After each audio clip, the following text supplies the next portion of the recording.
एक अनाथ लड़का अभिनव, जिसकी औकात एक झोपड़ा खरीदने की नहीं थी, क्यों उसके सामने शहर का सबसे बड़ा डॉन इरफान भाई हाथ जोड़े खड़ा था।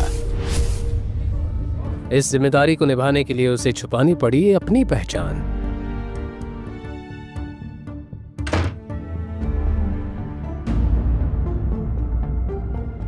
कल रात तुम कहाँ थे?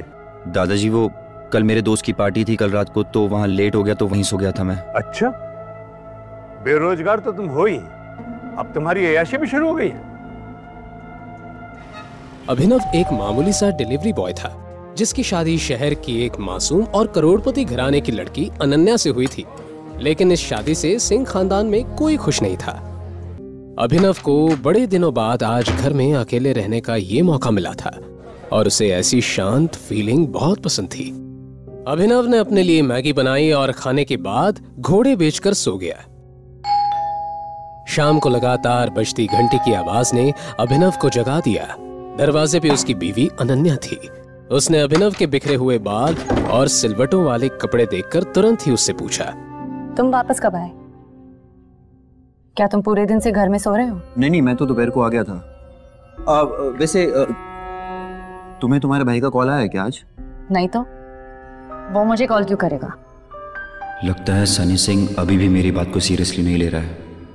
अरे नहीं, मैंने तो बस वैसे ही पूछा। अपने भाई का नाम सुनकर अचानक से अनन्या को याद आया कि उसके भाई ने वीआर ग्रुप के साथ सिंह इंडस्ट्रीज के कॉर्पोरेशन का सारा मैटर चिराग के हाथ में दे दिया है। यही सोचकर अनन्या को अंदर ही अंदर बहुत गुस्सा आ रहा था, लेकिन उसे इस बारे में अब और नहीं सोचना था।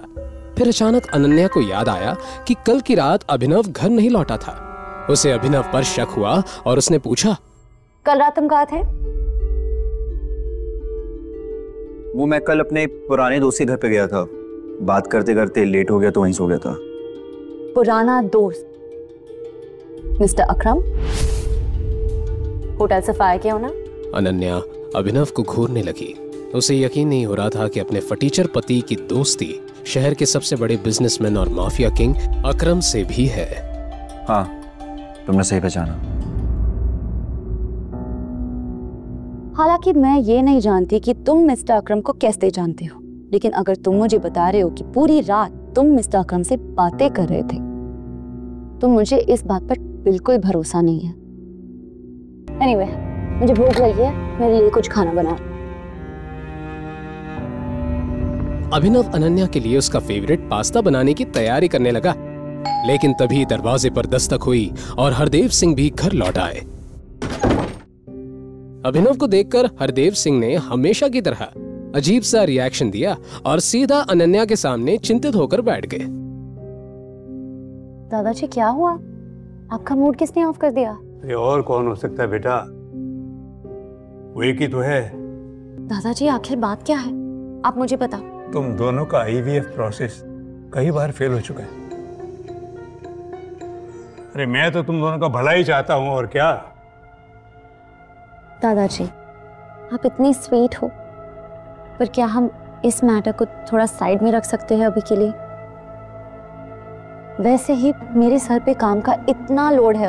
अभी मेरी कंपनी फाइनेंशियल क्राइसिस से बाहर निकली है। मुझे अभी कंपनी पे ध्यान देना है, ना कि बच्चे पे। बेटा, तुम चाहती हो कि मैं इस बात को साइड में रख दूं? अनन्या, अपनी पसंदीदा पास्ता देखकर अनन्या के चेहरे पर स्माइल आ गई। पहली बार अभिनव की तरफ से अनन्या को केयर फील हुई। आज देखा तो पास्ता जैसी छोटी चीज भी उसे भा गई। अभिनव और अनन्या की आंखें टकराई और अनन्या ने धीरे से थैंक यू कहा। अभिनव को भी एहसास हो गया था कि अनन्या के दिल में घर बनाने के सफर में वो एक कदम आगे बढ़ गया है। अनन्या इस पल में इतना खो गई थी कि उसने अपने दादाजी के डिससैटिस्फाइड लुक को पूरी तरह से इग्नोर कर दिया। अभी के लिए तुम्हें फिजिकल एग्जामिनेशन की जरूरत नहीं है। हम इसके बारे में कभी और सोचेंगे। मैं भी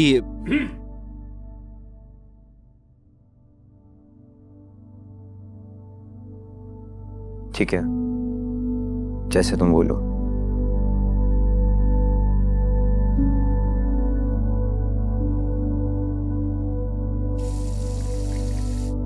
ना चाहते हुए भी अनन्या अभिनव की ओर आकर्षित होने लगी थी।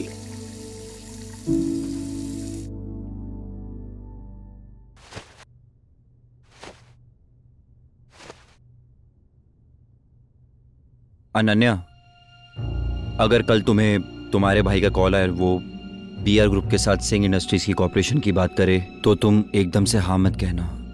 मतलब थोड़ा सा टाइम लेना, उससे भी तो तुम्हारी इंपॉर्टेंस पता चलनी चाहिए ना। तुम पागल हो गए हो?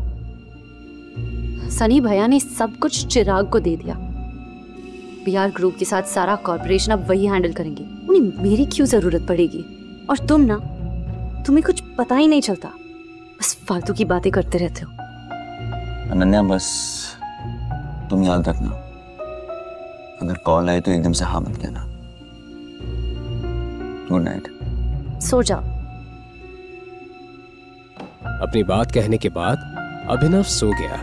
जैसे तैसे अनन्या ने अपने आप को संभाला और लाइट बंद करने के बाद वो भी सो गई। अगले दिन जब अनन्या अपने काम से घर से निकल गई तो उसके पीछे पीछे अभिनव भी होटल सफायर की तरफ निकल पड़ा। अभिनव ने अपनी असली पहचान सबसे छुपा कर रखी थी। सिंह परिवार के लिए वो सिर्फ एक मामूली डिलीवरी बॉय और नाकारा घर जमाई था, पर असल में वो अंडरवर्ल्ड की सबसे शक्तिशाली कंपनी द माफिया किंग का नया बॉस बन चुका था। अंडरवर्ल्ड की दुनिया में लोग उसे टाइगर के नाम से जानते थे।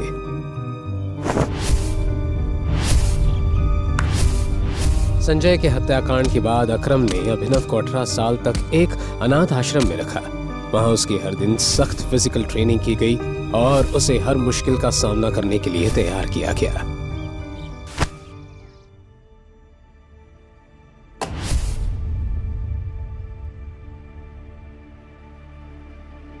इस कंपनी की बुनियाद उसके पिता संजय ने रखी थी, लेकिन संजय के देहांत के बाद कंपनी की जिम्मेवारी उनके वफादार साथी अकरम के कंधों पर आ गई। जब अकरम को लगा कि अभिनव काबिल हो चुका है, तब उसने उसे माफिया किंग के गद्दी पर बैठाया, लेकिन अपनी असली पहचान सबसे छुपाने की एक शर्त भी रखी। अगर ये शर्त टूटी तो अभिनव को इस गद्दी से हाथ धोना पड़ सकता है। वैसे ऑफिस का आरामदायक माहौल, खासकर जॉब, आपके अंडर एक एफिशिएंट सेक्रेटरी हो जो सब कुछ कर ले और आपको कुछ करने की जरूरत ना पड़े, तो आपको और मजा आने लगता है।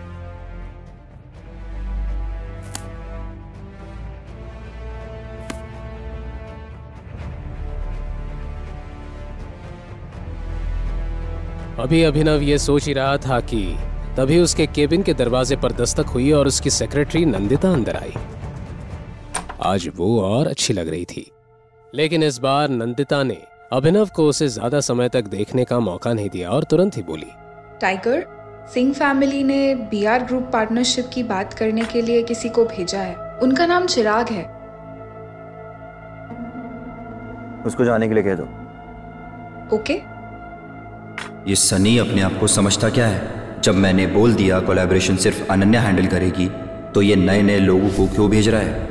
शायद इसे मेरे तरीके से समझाना पड़ेगा। चिराग भी बीआर ग्रुप के आलीशान ऑफिस के फर्स्ट फ्लोर पर इंतजार कर रहा था, लेकिन जब नंदिता ने उसे वहां से जाने के लिए कह दिया तो ये चिराग के लिए बहुत ही ज्यादा इंसल्टिंग था।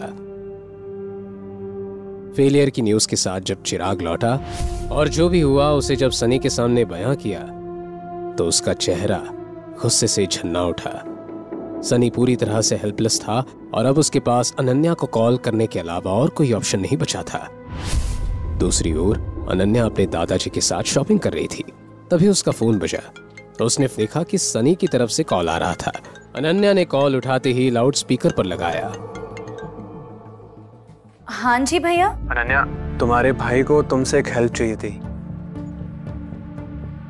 क्या तुम हेल्प करोगी? हेल्प? भैया मैं कुछ समझी नहीं। वो बात ऐसी है कि हमारे और बीआर ग्रुप के बीच में जो कोऑपरेशन हुआ था, उसको लेकर मैंने तय किया है कि आज के बाद हमारी सारी डील्स तुम हैंडल करोगी।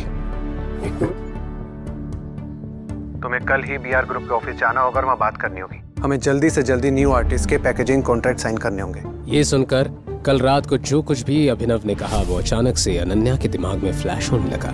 तो तुम एकदम से हाँ मत कहना। सॉरी भैया, आपने ये मैटर चिराग को संभालने के लिए दिया था ना, तो मुझे लगता है कि हाफ वे डन ही हो गया है, तो उसे ही संभाल दीजिए। वो क्या है ना, अगर 4 लोग एक खीर बनाए तो खिचड़ी बन जाती है। चलिए भैया, मेरे पास और भी बहुत काम है, बाद में बात करती हूँ। ये तुम क्या कर रही हो बेटा?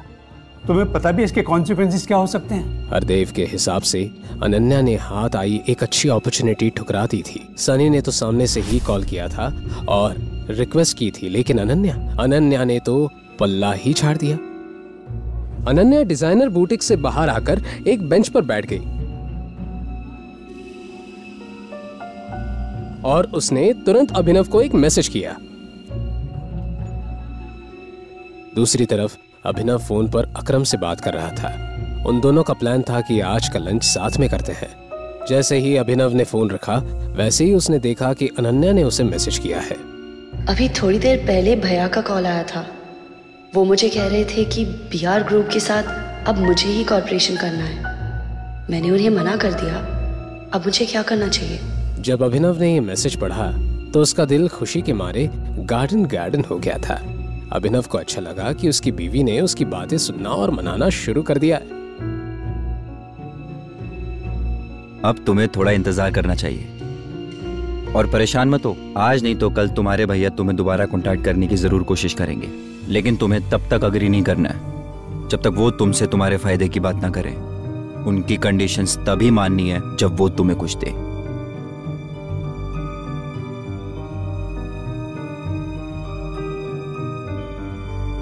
आज बहुत दिनों बाद अभिनव की मुलाकात अकरम से हो रही थी।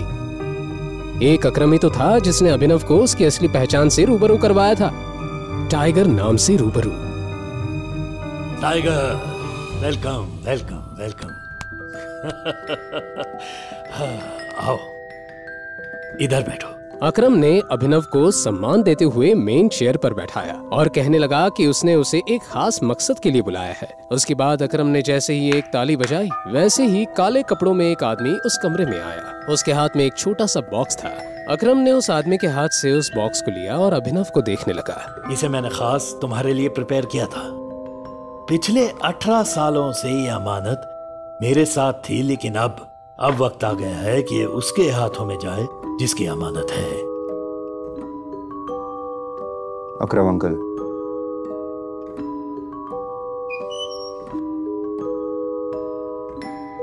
मैं ये अमानत नहीं ले सकता। स्पेशली मैंने तुम्हारे लिए इसे ढूंढा है और वक्त आने पर ये तुम्हारे बहुत काम आएगी। जैसे ही अकरम के मुंह से ये शब्द बाहर आए, वैसे ही उसका फोन बजने लगा। हेलो। फोन उठाने के बाद अकरम के एक्सप्रेशंस कुछ ज्यादा ही सीरियस हो गए थे। ठीक है, देखता हूं मैं। टाइगर, आई एम सॉरी, लेकिन मुझे लग रहा है तुम्हें लंच अकेले ही करना पड़ेगा। मुझे एक बहुत जरूरी काम आ गया है और उसे सेटल करने जाना है। लेकिन तुम मेरा ये गिफ्ट एक्सेप्ट करो। हाँ, इसे तुम मेरी तरफ से अपने बर्थडे का एडवांस गिफ्ट समझो। मैं समझ गया। अब जाइए, अपना काम कीजिए और इसे मैं एक्सेप्ट करता हूँ। Thank you in advance. ठीक है टाइगर, हम जल्दी साथ में लंच करेंगे। ओके? यही बोलते हुए अकरम उस कमरे से निकल गया। अभिनव की नजर उस छोटे से बॉक्स पर अटकी हुई थी। हल्की मुस्कान के साथ उसने उस बॉक्स को उठाया और अपनी जेब में डाल दिया। लंच में हर वैरायटी का खाना था, लेकिन अकरम का ऐसे जल्दबाजी में वहां से चले जाना अभिनव के लिए चिंता का विषय बन गया था। पता नहीं अकरम अंकल को अचानक से क्या काम आ गया। उम्मीद करता हूँ कि छोटा सा मैटर हो और आसानी से वो उसे सॉल्व कर ले। अपना लंच खत्म करने के बाद अभिनव अपनी एक इलेक्ट्रिक स्कूटर पर सीधा घर की तरफ निकल पड़ा। घर पहुंचने के बाद जैसे ही उसने उस बॉक्स को खोला, वैसे ही उसमें से एक अलग तरह की खुशबू आने लगी। उस खुशबू को सूंघकर अभिनव का दिमाग हिल गया था। उसकी स्मेल उसे काफी लुभावनी लग रही थी। उस बॉक्स में एक कैप्सूल थी। उसे देखकर अभिनव के मन में कई तरह के सवाल नाचने लगे थे। क्या है ये? क्या ये सच में कोई दवाई है? क्या सच में इसे खाने के बाद शरीर में ताकत आ जाएगी? लेकिन ये कोई जड़ी बूटी वाली पिल की तरह लग रही है। कहीं ऐसा तो नहीं अकरम अंकल को किसी ने बेवकूफ बना दिया हो? अभिनव ने तय किया कि वो उस दवाई को लेगा। उसने जैसे ही उस पिल को अपने मुंह में रखा, उसे पानी की जरूरत ही नहीं पड़ी। वो कैप्सूल तुरंत ही मेल्ट हो गई और उसके गले से नीचे उतर गई। वो एकाएक चौंक गया। हालांकि अकरम उसे किसी भी तरह नुकसान नहीं पहुंचाना चाहता था, लेकिन फिर भी अभिनव को लग रहा था कि उस पिल में कुछ तो गड़बड़ है। बिना सोचे समझे उसने ये पिल तो ले ली थी, लेकिन कहीं अब अभिनव मर तो नहीं जाएगा कि तभी अचानक से उसे अपने पेट में एक तेज दर्द का एहसास हुआ। कुछ ही सेकंड्स में उसका पूरा शरीर कांपने लगा और देखते ही देखते अभिनव बेहोश हो गया।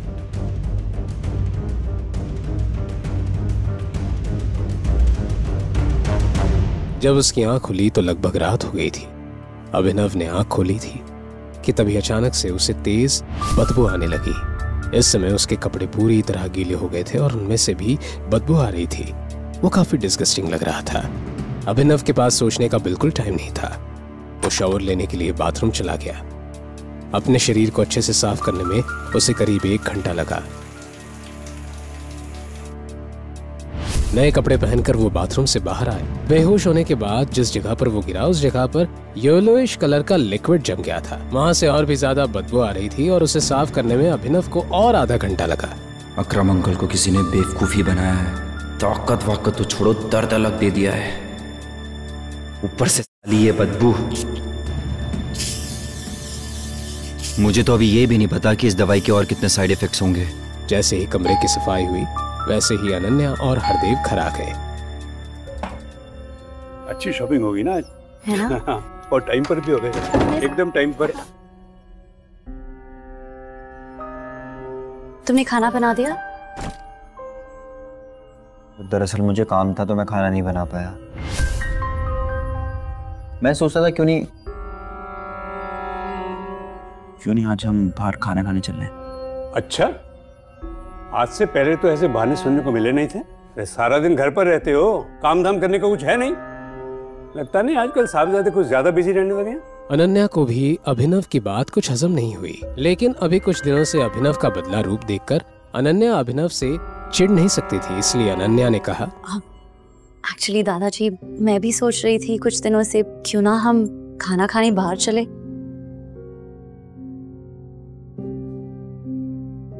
अनन्या की इस हरकत से अभिनव को समझ आ गया कि वो उसकी मदद कर रही है।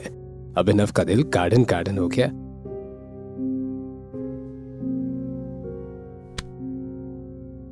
अभिनव, ये सब क्या चल रहा है? रिस्पॉन्सिबिलिटी भी कोई चीज होती है। तुम हमेशा से खाना बनाते हो, आजकल तुम्हें क्या हो गया है? और ये एक्सक्यूजेस देना बंद करो। ठीक है। परसों सनी भैया का बर्थडे है। 2 दिन के अंदर उनके लिए एक अच्छा गिफ्ट लाना है, सस्ता सामान नहीं, और 1000 बार सोच लेना खरीदने से पहले, नहीं तो हमेशा की तरह मुझे एम्बैरेस होना पड़ेगा। रंगरेज रेस्टोरेंट, सनी सिंह के जन्मदिन वाला दिन। अभिनव, अनन्या, हरदेव सभी वेन्यू पर अलग अलग पहुंचने वाले थे क्योंकि सभी को सनी के लिए तोहफे लेने थे।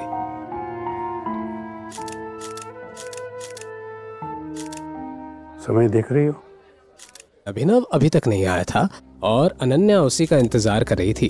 अभिनव ने अनन्या से प्रॉमिस किया था कि इस बार वो भी गिफ्ट देगा, वो सबसे हटके होगा। लेकिन उसके बाद भी अनन्या के दिल में एक खलबली मची हुई थी। जब अनन्या ने देखा कि अभिनव अपने हाथ में ऑर्डिनरी लकड़ी का बॉक्स हाथ में लेकर वहां पहुंच गया है तो उसके चेहरे पर 12 बज गए। क्या यार अभिनव, कम से कम बॉक्स तो गिफ्ट रैप करवाती। अरे मुझे वैसे भी रैप नहीं कराना था और मेरे पास टाइम भी नहीं था ये रैप कराने का। खैर छोड़िए ना, क्या फर्क पड़ता है कि ये बॉक्स कैसा है, बॉक्स के अंदर सामान क्या है वो मैटर करता है ना। अब जब सभी लोग भैया को गिफ्ट देने लगे तब इस बॉक्स को उन गिफ्ट्स के साथ रख देना। इस बार मुझे कोई ड्रामा नहीं चाहिए, थक गई हूँ मैं। ठीक है, जैसे तुम बोलो। सनी सिंह का वफादार दोस्त चिराग ये सब देख रहा था और अभिनव को जलील करने का ये सुनहरा मौका वो अपने हाथ से नहीं जाने देना चाहता था। अब ये फटीचर भी पार्टीज में आएंगे। चिराग, अभिनव मेरा पति है, खबरदार अगर उसे नीचा दिखाया तो। लोग अनन्या, मैं तुम्हारी फीलिंग्स को हर्ट नहीं करना चाहता, पर इस फटीचर को पता भी तो होना चाहिए कि इसकी शादी एक करोड़पति लड़की से हुई है। कब तक ऐसे भिखारियों की तरह घूमता रहेगा? अपने काम से काम रखो, मुझे यहाँ पर कोई सीन क्रिएट नहीं करना है। बकवास बंद कर और अपनी औकात में रह, समझा? और भूल मत, तू एक मामूली सा डिलीवरी बॉय था। अनन्या से शादी की होगी, ज्यादा हवा में उड़ रहा है क्या? उससे कोई फर्क नहीं पड़ता है मैं जितना मर्जी यूजलेस हूँ, लेकिन तुझसे काफी बेटर हूँ, जिससे बीआर कंपनी ने एक कचड़े की तरह अपने ऑफिस से बाहर निकाल दिया था। मामला कुछ ज्यादा ही गर्म हो गया था। चिराग शहर के बड़े बड़े गुंडों के साथ में भी उसका अच्छा खासा उठना बैठना था, लेकिन उसके बाद भी उसने चिराग से पंगा ले लिया। हो गया कल आज की रात अभिनव के लिए अच्छी नहीं जाने वाली। ऐसा ही होना चाहिए था इसके साथ। सिंह खानदान के लोग अभिनव को मार खाता हुआ देखना चाहते थे। जैसे ही चिराग ने मुक्का मारने के लिए अपना हाथ अभिनव की ओर बढ़ाया, वैसे ही अभिनव ने तुरंत ही उसका हाथ पकड़ लिया और कड़क अंदाज में बोला, क्या तू अभी भी मुझे मारना चाहता है? वैसे ही चिराग के मुंह से शोले फिल्म का ये पुराना डायलॉग आया। अभिनव ने उसका हाथ इतनी जोर से ट्विस्ट किया कि चिराग की हालत खराब हो गई और वो चीखने लगा। मुझसे बहुत नफरत है ना? घिन आती है मुझसे। तो मेरा हाथ तुझे लगेगा तो खुद से भी घिन आएगी। अपनी ताकत का ऐसा अंजाम देखकर अभिनव खुद चौंक गया था। इतनी ताकत अचानक उसमें कैसे आई? कहीं ये अकरम से मिली कैप्सूल का कमाल था? दूसरी तरफ चिराग दर्द से छटपटाते हुए जमीन पर पड़ा था।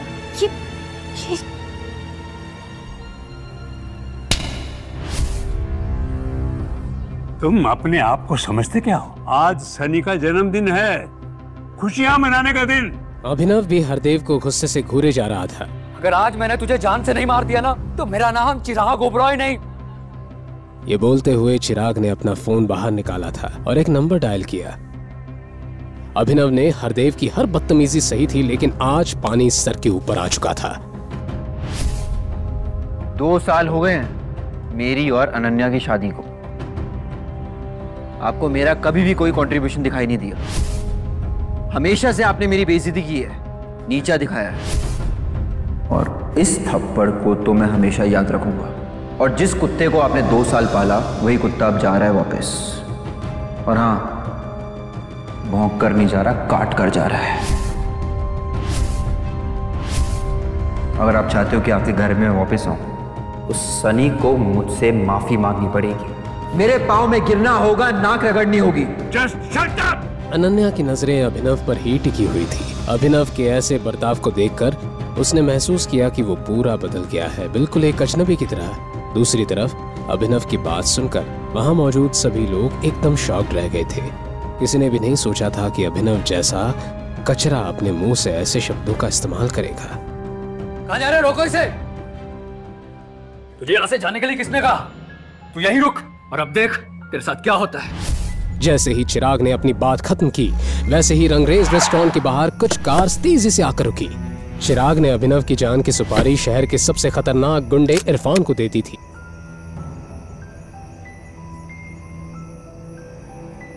अपने आदमियों के साथ इरफान गुस्से से जैसे ही अंदर आया, चिराग ने उससे कहा, इरफान भाई फाइनली आप आ गए। बोल चिराग, क्या मसला है? कौन सी गंदगी को साफ करना है? वो कचरा इरफान भाई।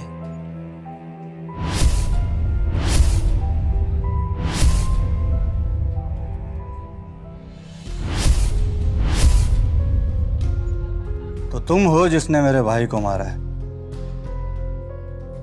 जिस कुत्ते को भौंकने की आदत हो, उसे सबक नहीं सिखाना चाहिए क्या? बेटा, तुम अभी जवान हो, तुम्हारे खून में बहुत गर्मी है, समझ सकता हूं। पर क्या तुम्हें यह बात पता है कि मुझसे आज तक इस तरह किसी ने बात नहीं की? मुझे कोई फर्क नहीं पड़ता लोग आपसे किस तरह बात करते हैं। अगर आपने मुझसे इस तरह से बात करी तो बहुत रिग्रेट होगा आपको। लड़के, कसम से तेरे में बहुत एरोगेंस है। अब तेरे जैसे छोटे इंसान के सामने मैं एरोगेंट भी नहीं हो सकता क्या? अभिनव के चेहरे पर ना तो कोई डर था और ना ही कोई शिकन। ऐसा लग रहा था जैसे उसके शरीर में कोई भूत आ गया था। तूने अब भी मुझे नहीं बचाना इरफान, याद कर। इरफान भाई अभिनव को घूरने लगे थे, पता नहीं क्यों, लेकिन इरफान भाई को अभिनव को जाना पहचाना सा लग रहा था। तेरी हिम्मत कैसे हुई ऐसी बात करने की? मैं देखता हूं इसे। इरफान भाई की बेइज्जती होते देख उनके शागिर्द भी अभिनव पर एक साथ टूट पड़े। इस हाथापाई में अभिनव की उंगली से एक रिंग नीचे गिर गई और लुढ़क कर इरफान भाई के कदमों में आकर रुकी। उस रिंग को जब इरफान भाई ने उठाया तब उन्हें लगा जैसे उन्होंने अंगारों पर पांव रख दिया।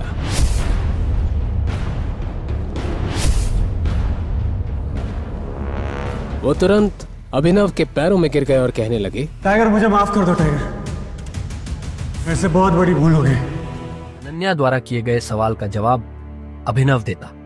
उससे पहले ही उसकी आंख खुली और उसने खुद को अपने घर में पाया। यह सिर्फ एक सपना था, लेकिन अभिनव को इस बात पर भरोसा नहीं हो रहा था। अभिनव अपने घर पर इसलिए सो रहा था क्योंकि अनन्या को बिल्कुल पसंद नहीं था कि वह सुबह उठकर अभिनव का चेहरा देखे। अभिनव के पापा संजय की मौत, जो एक साजिश थी, उसके बाद से वह काफी अकेला हो गया था। अपने पापा की मौत के पीछे जो आदमी था, उसका चेहरा उसे अच्छी तरह याद था। आज उठकर अभिनव को अकरम से मिलने जाना था। अभिनव जल्दी से तैयार होकर जब अकरम के पास पहुंचा तो अकरम उसे देखकर काफी खुश हो गया और कहा, आखिरकार हमने तुम्हें ढूंढ ही लिया टाइगर। टाइगर? हाँ, मैं पिछले 18 सालों से तुम्हें ढूंढ रहा हूं। तुम हमारे टाइगर हो, हमारे इस हजारों करोड़ के बिजनेस एम्पायर के वारिस, जिसे हम तीनों दोस्तों ने मिलकर शुरू किया था। मैं, तुम्हारे पापा संजय और राणा अग्निहोत्री। इतना कहते ही अकरम ने दीवार पर टंगी एक तस्वीर की तरफ इशारा कर दिया, जिसमें संजय, अकरम और राणा तीनों मौजूद। राणा को देख अभिनव को झटका लगा। उसकी आंखों के सामने वो दिन फिर से हरा हो गया जो वो हर सुबह देखकर उठता था। उस रात अभिनव के पिता को जिस आदमी ने गोली चलाई थी, वो राणा था। दोस्त होने के बावजूद राणा ने अभिनव के पिता के साथ गद्दारी की थी। अभिनव की आंखें चिंगारी सी लाल हो गई। ये देख अकरम ने पूछा, क्या हुआ? तुम इतने गुस्से में क्यों हो? नहीं, मैं ठीक हूं। आपको मुझसे कुछ बात करनी थी ना? हाँ, मैं तुम्हें हमारी कंपनी द माफिया किंग के बारे में कुछ बताने वाला था। हम तीनों ने मिलकर द माफिया किंग को खड़ा किया था, जिसके नाम से पॉलिटिशियन, सेलिब्रिटी और इस देश का बड़े से बड़ा आदमी कांपता था। पर तुम्हारे पापा के जाने के बाद सब बिखर गया। इस बीच हमारे कुछ दुश्मन भी पैदा हो गए। उनमें से एक दुश्मन है दिग्पाल छिंगावत। वो सालों से तुम्हें ढूंढ रहा है। वो तुम्हें मारकर हमारा नामो निशान मिटा देना चाहता है। फिलहाल द माफिया किंग का सारा काम राणा का बेटा मोंटी संभाल रहा है, लेकिन अब से कंपनी के कुछ फैसले तुम्हारे हाथों में होंगे। अपने पिता के काम को अब तुम्हें ही आगे बढ़ाना है टाइगर। ये सुनते ही अभिनव हैरान हो गया। कल तक उसकी जेब में 100 रुपये भी नहीं थे और आज अचानक वो हजारों करोड़ की कंपनी का मालिक हो गया था। इसके बाद अभिनव अपनी नौकरी पर गया और वहां उसके बॉस ने उसे खूब सुनाया, क्योंकि कल अभिनव काम पर नहीं आ पाया था, जिसके कारण उसके बॉस को बहुत नुकसान हुआ। बात यहां तक पहुंच चुकी थी कि उसके बॉस ने उसे नौकरी से निकाल दिया। इसके बाद अभिनव ने अपने बॉस से कहा, ठीक है, मैं जा रहा हूं। इस महीने जो मैंने काम किया उसकी सैलरी दे दीजिए। कल जो तेरी वजह से हमारा नुकसान हुआ, अगर मैं उसकी भरपाई तेरी सैलरी से भी करूं तो भी नहीं होगी। शुक्रमना मैं वो नहीं मांग रहा हूं। अब निकल यहां से। ये आप क्या बोल रहे हो? मैंने पूरे महीने काम किया है। एक दिन नहीं आया तो आपका 25,000 का नुकसान हो गया। मैं तब तक यहां से नहीं जाऊंगा जब तक मुझे मेरी सैलरी नहीं मिल जाती। हाँ, अच्छा, रुक, अभी देता हूं तुझे तेरी सैलरी, उसके बॉस ने कहा और टेबल पर रखी घंटी बजा दी। अगले ही पल कमरे का दरवाजा खुला और 4 बाउंसर अंदर घुस आए। उठाकर पटकाओ, बाहर इसको। बॉस के मुंह से यह सुनते ही वो चारों ने अभिनव पर धावा बोल दिया, लेकिन इससे पहले उनमें से कोई अभिनव पर हमला कर पाता, अभिनव ने उन्हें पटकनी दे दी। देखते ही देखते बॉस के सारे आदमी ढेर हो गए थे। बॉस यह देख हैरान रह गया था। अभिनव अब सीधा बॉस के पास आया और बोला, चुपचाप मेरी सैलरी दे दो। बॉस ने घबराहट में अपने ड्रॉर में से चेक निकाला और उस पर अमाउंट भरकर कांपते हाथों से अभिनव को थमा दिया। अभिनव ने चेक देखा और ऑफिस से बाहर निकल गया। इधर अभिनव जब ऑफिस से बाहर पहुंचा तो उसे एक अनजान नंबर से कॉल आया। अभिनव ने कॉल उठाया और बोला, हेलो हेलो टाइगर, अकरम बोल रहा हूं। हाँ कहिए। टाइगर, मुझे तुम्हें किसी से मिलवाना है। वो हमारे माफिया वर्ल्ड का एक बहुत बड़ा नाम है और साथ ही तुम्हारे पापा और मेरा जिगरी यार बलराज। मैं चाहता हूं बलराज को पता चल जाए कि टाइगर लौट आया है, इसलिए शाम को डिनर के लिए होटल सफायर पहुंच जाना। मैं तुम्हें एड्रेस भेज रहा हूं। अकरम के मुंह से बलराज का नाम सुनते ही हैरान हो गया। उसने बलराज का नाम पहले भी सुना था। इस शहर में बलराज का नाम बच्चा बच्चा जानता था और हर आदमी उसके नाम से कांपता था। ऐसे में अभिनव को भी उससे मिलने में घबराहट हो रही थी। जिस बलराज से वो घबरा रहा था, असल में वो उसी का बॉस होने वाला था। आपको सच में लगता है कि मुझे बलराज जी से मिलना चाहिए? अभिनव ने अकरम से पूछा। वो अभी तक बलराज के नाम से कांप रहा था। अकरम भी उसकी घबराहट समझ गया था। ऐसे में उसने हंसते हुए कहा,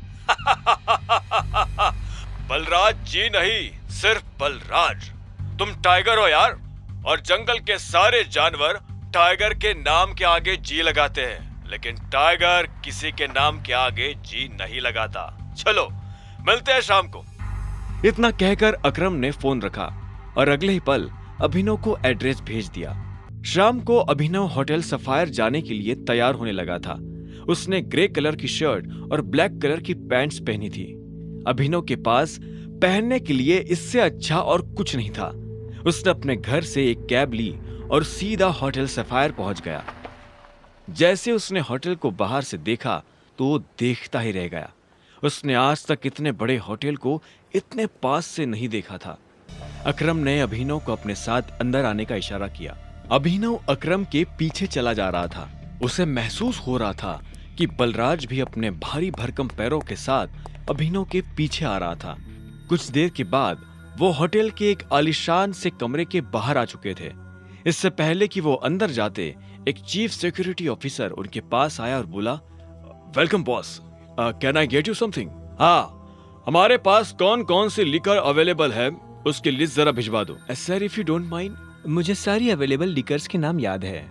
हमारे पास टकीला है जो 5 लाख की है, वोडका 8 लाख, विस्की 10 लाख और जिन 11 लाख। उस चीफ सिक्योरिटी ऑफिसर ने मुस्कुराते हुए कहा। सारी लिकर्स की कीमतें सुनकर अभिनव के होश उड़ गए। इतने में अकरम ने कहा, आज हमारे यहाँ बहुत खास मेहमान आए हैं, इसलिए जो सबसे महंगी है वो ले आओ और साथ में बाकी चीजें भी लेते आना। अंडरस्टूड सर, उस चीफ सिक्योरिटी ऑफिसर ने कहा और फिर वहां से निकल गया। इतने में अकरम ने बलराज से कहा, मैंने तुम्हें एक बहुत ही जरूरी खबर देने के लिए यहाँ बुलाया है। हमें संजय का बेटा टाइगर मिल गया है, लेकिन वो अभी अंडर कवर है, इसलिए मैं तुम्हें उससे बाहर नहीं मिलवा सकता था। अकरम के इतना कहते ही 2 चीफ सिक्योरिटी ऑफिसर अंदर आए और उन्होंने वाइन और बाकी चीजें टेबल पर रख दी। Anything else sir? Chief security officer ने पूछा। अकरम ने ना में सिर हिलाया और उन दोनों को जाने का इशारा कर दिया। दोनों चीफ सिक्योरिटी ऑफिसर वहां से निकल चुके थे। इधर बलराज ने बोतल उठाई और अपना ग्लास भरना शुरू कर दिया। बलराज ने बोतल वापस रखी, एक नजर अभिनव को देखा और बोला, तो टाइगर यही है? बलराज ने कहा और ग्लास अपने होठों से लगा लिया। वो ग्लास में से पैनी नजरों से अभिनव का चेहरा देख रहा था। हाँ, यही है हमारा टाइगर। मैं चाहता था कि ये हमारी टीम के बड़े और भारी मेंबर्स से मिले। एक बार सबसे मिलने के बाद हमें जिस तरफ बढ़ना है उस तरफ टाइगर ही हमें लीड करेगा। सॉरी अकरम, लेकिन मुझे थोड़ी हंसी आ रही है। माफ करना दोस्त, पर सारी बातें तुम कर रहे हो। हमारा टाइगर गूंगा है क्या? तुम्हें टाइगर के बारे में इस तरह से बात नहीं करनी चाहिए, अकरम ने कहा। यह सुनते ही अभिनव को हंसी आ गई। उसने हंसते हुए एक पल के लिए बलराज को देखा और बोला, मुझे तुम्हारी बोल्डनेस अच्छी लगी। तुम बॉस हो गए, लेकिन भूलो मत कि तुम किसके सामने बैठे हो। मैं टाइगर हूं और मैं गूंगा नहीं हूं। मैं यहां अपनी गद्दी लेने आया हूं। सिर्फ अकरम की शाबाशी से काम नहीं चलेगा प्यारे। मैंने यह एक्सेप्ट नहीं किया कि तुम टाइगर हो। तुमने कहा कि तुम साबित कर सकते हो, तो मैं तुम्हें चैलेंज देता हूं। यह सुनते ही अकरम के कान खड़े हो गए। वो जानता था बलराज क्या करने वाला है।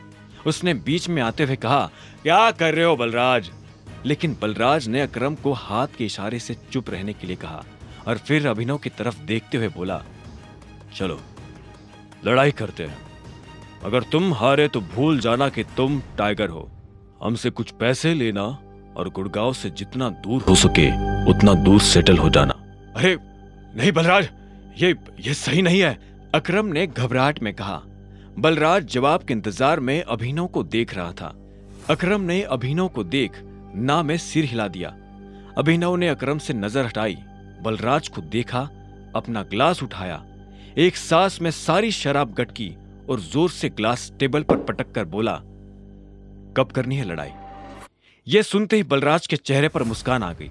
क्या नहीं टाइगर, होल्ड होल्ड, तुम्हें कुछ भी साबित करने की जरूरत नहीं है, अकरम ने अभिनव से कहा। वो अभिनव को किसी तरह की परेशानी में नहीं डालना चाहता था।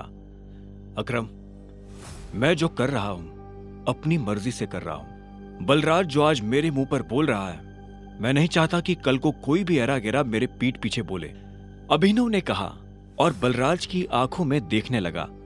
जब अकरम ने अभिनव की आंखों में संजय जैसे तेवर देखे तो उसने गहरी सांस ली और सब ऊपर वाले के भरोसे छोड़ दिया।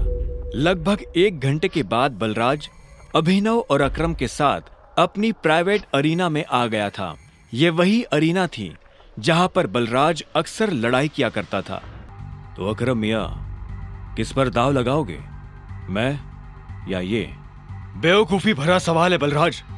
टाइगर के होते हुए किसी और पर दाव लगाया जा सकता है क्या? अकरम ने जवाब दिया। बुरी तरह पछताओगे, मुंह छिपाने की भी जगह नहीं मिलेगी, बलराज ने हंसते हुए कहा और रिंग में दाखिल हो गया। दोनों के बीच लड़ाई शुरू हुई और बलराज चिंघाड़ते हुए अभिनव की तरफ दौड़ा।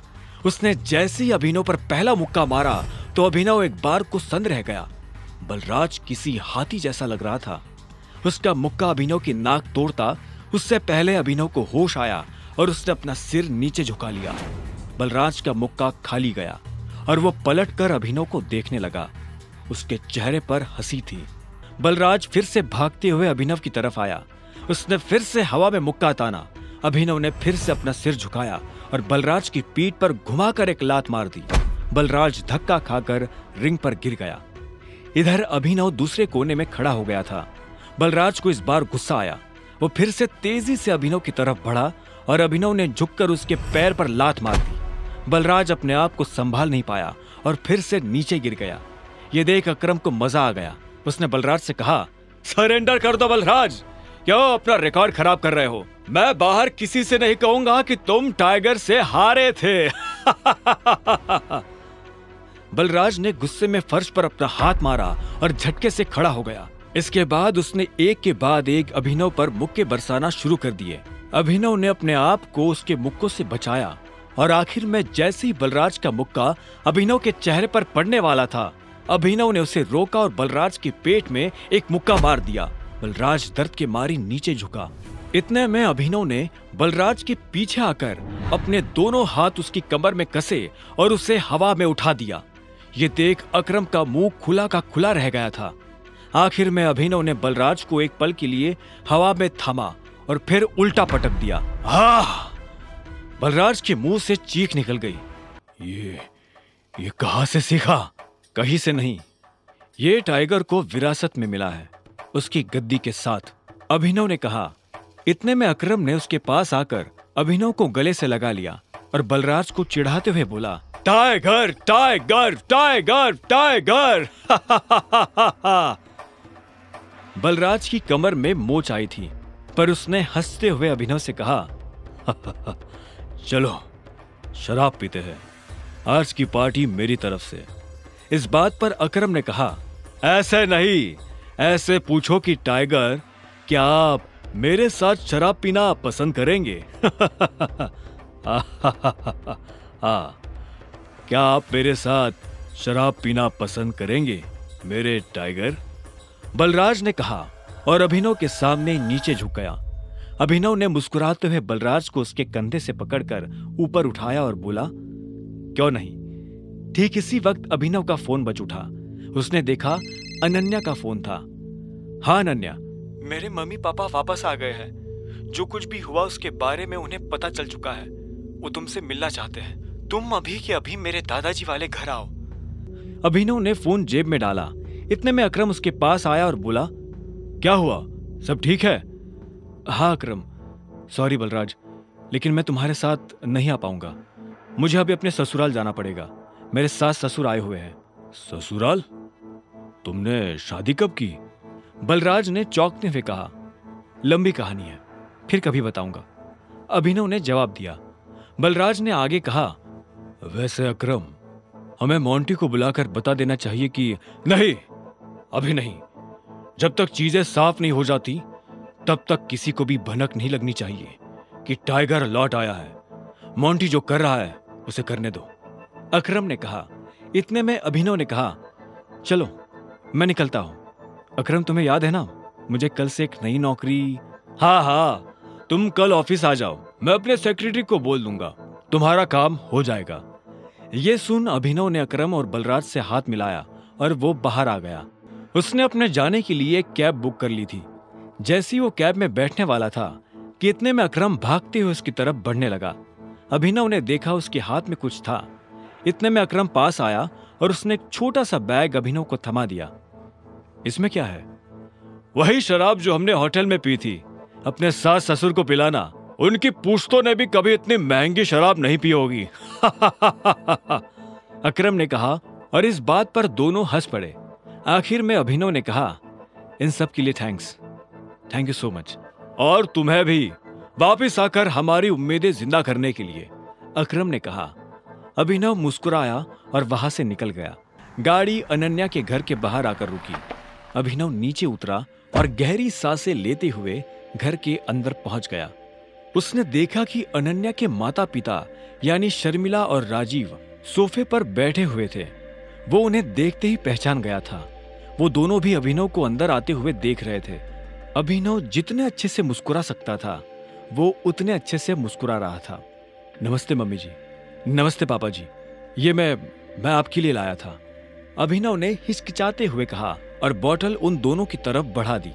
शर्मिला ने अभिनव को देखते ही अपना मुंह फेर लिया था, लेकिन राजीव की नजर जैसे ही बोतल पर पड़ी तो उसने तुरंत अभिनव के हाथ से बोतल ले ली। क्या बात है, ये तो काफी महंगी लग रही है। माय गॉड, क्या खुशबू है, देखो, राजीव ने कहा और बोतल शर्मिला की तरफ बढ़ा दी। शर्मिला ने उसे झटके से दूर किया और बोली, क्या तुम भी? मुझे तो लगता है कि ये कहीं से बोतल चोरी करके लाया होगा। तुम्हें लगता है कि इसके जैसा आदमी इतनी महंगी शराब अफोर्ड कर पाएगा? जो कुछ भी हुआ है उसके बारे में हमें सब कुछ पता है। अनन्या को भी नहीं पता ये सब कैसे हुआ, और मुझे भी लगता है कि ये कोई बहुत बड़ी गड़बड़ हुई है। पर जो भी हो, अब तुम्हारा और अनन्या का जो रिश्ता है उसे बदला नहीं जा सकता। अभिनव ने हाँ में सिर हिला दिया। वैसे भी जो कुछ हुआ उसका उसे मलाल नहीं था। अगर वो अनन्या से नहीं मिलता तो वो अकरम से कभी नहीं मिल पाता। साथ ही वो बाहर की दुनिया में अनन्या का नाम भी खराब नहीं होने देना चाहता था। ऐसे में वो भी नहीं चाहता था कि ये शादी टूटे। राजीव ने आगे पूछा, तो तुम काम क्या करते हो? मैं डिलीवरी बॉय का काम करता था, लेकिन मुझे आज नौकरी से निकाल दिया गया है, अभिनव ने कहा। उसके ये शब्द किसी बम की तरह उन दोनों पर गिरे। इससे पहले कि शर्मिला कुछ कहती, राजीव ने कहा, कोई बात नहीं, लेकिन तुम्हें जल्द से जल्द कोई नई नौकरी ढूंढनी होगी। अब तुम जा सकते हो, राजीव ने शांति से कहा। अभिनव उठा और बाहर निकलने लगा। इतने में शर्मिला के गुस्से में और एक उबाल आया और वो अभिनव के पीठ पीछे बोली, देखो कैसा ढीठ है, ओवर कॉन्फिडेंस देख रहे हो इसका? जेब में 10 रुपया नहीं है पर चल ऐसे रहा है जैसे किसी जंगल का टाइगर हो। भाड़ में जाए ऐसा कॉन्फिडेंस। और तुम, नौकरी का मतलब ये नहीं कि कल को तुम पार्किंग लॉट में बैठकर लोगों की गाड़ियों की रसीद काटो। मेरा मतलब है एक नौकरी जैसी नौकरी। अगर कल तक तुम्हें वो नौकरी मिल जाती है तो तुमने जो कहा है मैं उसके बारे में सोच सकती हूँ। शर्मिला से ये सुनते ही अभिनव के चेहरे पर एक बड़ी सी मुस्कान आ गई। शर्मिला को नहीं पता था कि अभिनव कौन है और उसके पीछे किसका हाथ है। उसने मुस्कुराते हुए हाँ में सिर हिलाया और घर के अंदर जाने लगा। रात बहुत हो चुकी थी और उसे पता था कि इस वक्त वो अपने घर नहीं जा सकता। उसने सोचा था कि वो अनन्या के कमरे में जाकर सो जाएगा।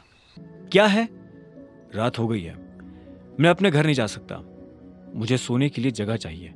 तो क्या, तुमने मुझे यहां मम्मी पापा से मिलने के लिए बुलाया था ना, तो अब तुम जगह दो। तुम्हें क्या लगता है मैं तुम्हें फिर से अपने कमरे में आने दूंगी? तो और मैं कहां जाऊंगा, मुझे नहीं पता। अनन्या ने दरवाजा बंद किया और दूसरी तरफ से चिल्लाते हुए बोली, नौकरों की जगह मालिकों के कमरों में नहीं, घर के स्टोर रूम में होती है। यह सुनते ही अभिनव को बुरा लगा, पर वो कर भी क्या सकता था। उसने बस बंद दरवाजे को देखा और हताशा से अपना सिर हिलाने लगा। उसे पता था कि उसे बाकी कमरों में भी कोई जगह नहीं मिलने वाली है। इसलिए जहां इस घर के नौकर सोया करते थे अभिनव वहां चला गया। वहां उसे किस्मत से एक बिस्तर खाली मिला और अभिनव उस पर जाकर सो गया। अभिनव को कब नींद लगी और कब सुबह हो गई उसे पता ही नहीं चला। वो जल्द से जल्द तैयार हुआ और AK प्राइवेट लिमिटेड पहुंच गया। जैसे ही वो कैब से बाहर निकला तो सबसे पहले उसकी नजर सनी पर पड़ी। सनी ने भी उसे देखा और चालाकी से मुस्कुराते हुए बोला, आहा, देखो जरा कौन आया है, सिक्योरिटी। वो अभिनव को अंदर नहीं आने देना चाहता था। सनी की एक आवाज पर सिक्योरिटी वाले वहां आकर खड़े हो गए। वो अकरम को फोन मिलाने वाला था, पर इससे पहले कि वो अकरम को फोन मिला पाता, इतने में एक सुंदर सी लड़की काली स्कर्ट और सफेद शर्ट में उसकी तरफ चली आ रही थी। उसने आते ही सिक्योरिटी वालों से कहा, तुम लोग जा सकते हो, ये मेरे साथ है। इतना कहकर उसने अभिनव की तरफ देखा। ये देख सनी के होश उड़ गए। उस दिन पार्टी में और अब यहाँ भी अभिनव ने सनी को गलत साबित कर दिया था। इससे पहले कि वो कुछ कह पाता, अकरम की सेक्रेटरी जेनी ने उसे शांत रहने का इशारा कर दिया था। अभिनव को सनी के चेहरे पर छाया मातम देखकर काफी खुशी हो रही थी। वो मुस्कुराया और जेनी के साथ निकल गया। आपको अकरम ने बताया कि मैं यहाँ क्यों आया हूँ? ये सुनते ही जेनी के कान खड़े हो गए। अभिनव जैसा आदमी जो यहाँ नौकरी के लिए आया था, वो अकरम को अकरम कहकर बुला रहा था। जेनी ने इस सवाल का कोई जवाब नहीं दिया। उसने अपने ऑफिस का दरवाजा खोला और अंदर चली गई। अभिनव भी उसके पीछे पीछे अंदर आया और बोला, तुमने मेरे सवाल का जवाब नहीं दिया। सॉरी, जेनी ने कहा। जेनी ने जिस तरह से सॉरी कहा, अभिनव को समझ आ गया था कि वो उसे पसंद नहीं करती थी। जेनी ने इतने में अपनी टेबल पर रखा एक पेपर उठाया और अभिनव की तरफ बढ़ा दिया। अभिनव ने पेपर लिया और उससे पढ़ने लगा। उस पेपर पर उन नौकरियों के नाम लिखे थे जो अभिनव कर सकता था। उसने लिस्ट पर अपना ध्यान लगाया और देखा कि उसमें कुछ नौकरियों के ऊपर स्टार बना हुआ था। उसने जेनी को देखा और बोला, ये यहाँ स्टार क्यों बना?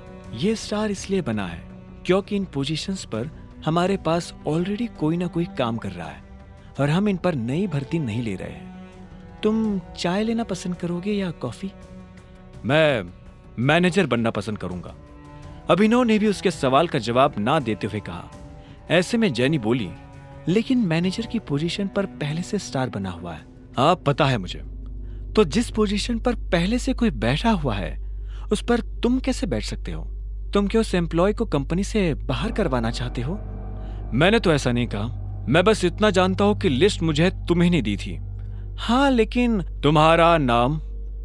जेनी। जेनी ने गुस्से में कहा। अभिनव के सवालों से उसे चिढ़ हो रही थी। अभिनव को उसके नाम से कोई मतलब नहीं था। उसने आखिर में कहा, देखो जेनी, इसमें मेरी कोई गलती नहीं है। तुमने मुझे लिस्ट लाकर दी, मैंने उसमें से अपनी पसंद की पोस्ट चुन ली। अब आगे क्या करना है वो तुम देखो। ठीक है मिस्टर अभिनव, तो अब मुझे तुम्हारे बारे में कुछ जानकारियों की जरूरत पड़ने वाली है और तुम्हारा ऑफिस कल से शुरू हो जाएगा, जेनी ने कहा। अभिनव ने हाँ में सिर हिलाया और वहां से निकल गया। सनी को अभी भी समझ नहीं आ रहा था कि आखिर अभिनव वहां क्या लेने आया था। उधर अभिनव को लगा कि अब कल से नौकरी पर जाने के लिए उसे नए कपड़ों की जरूरत पड़ने वाली है।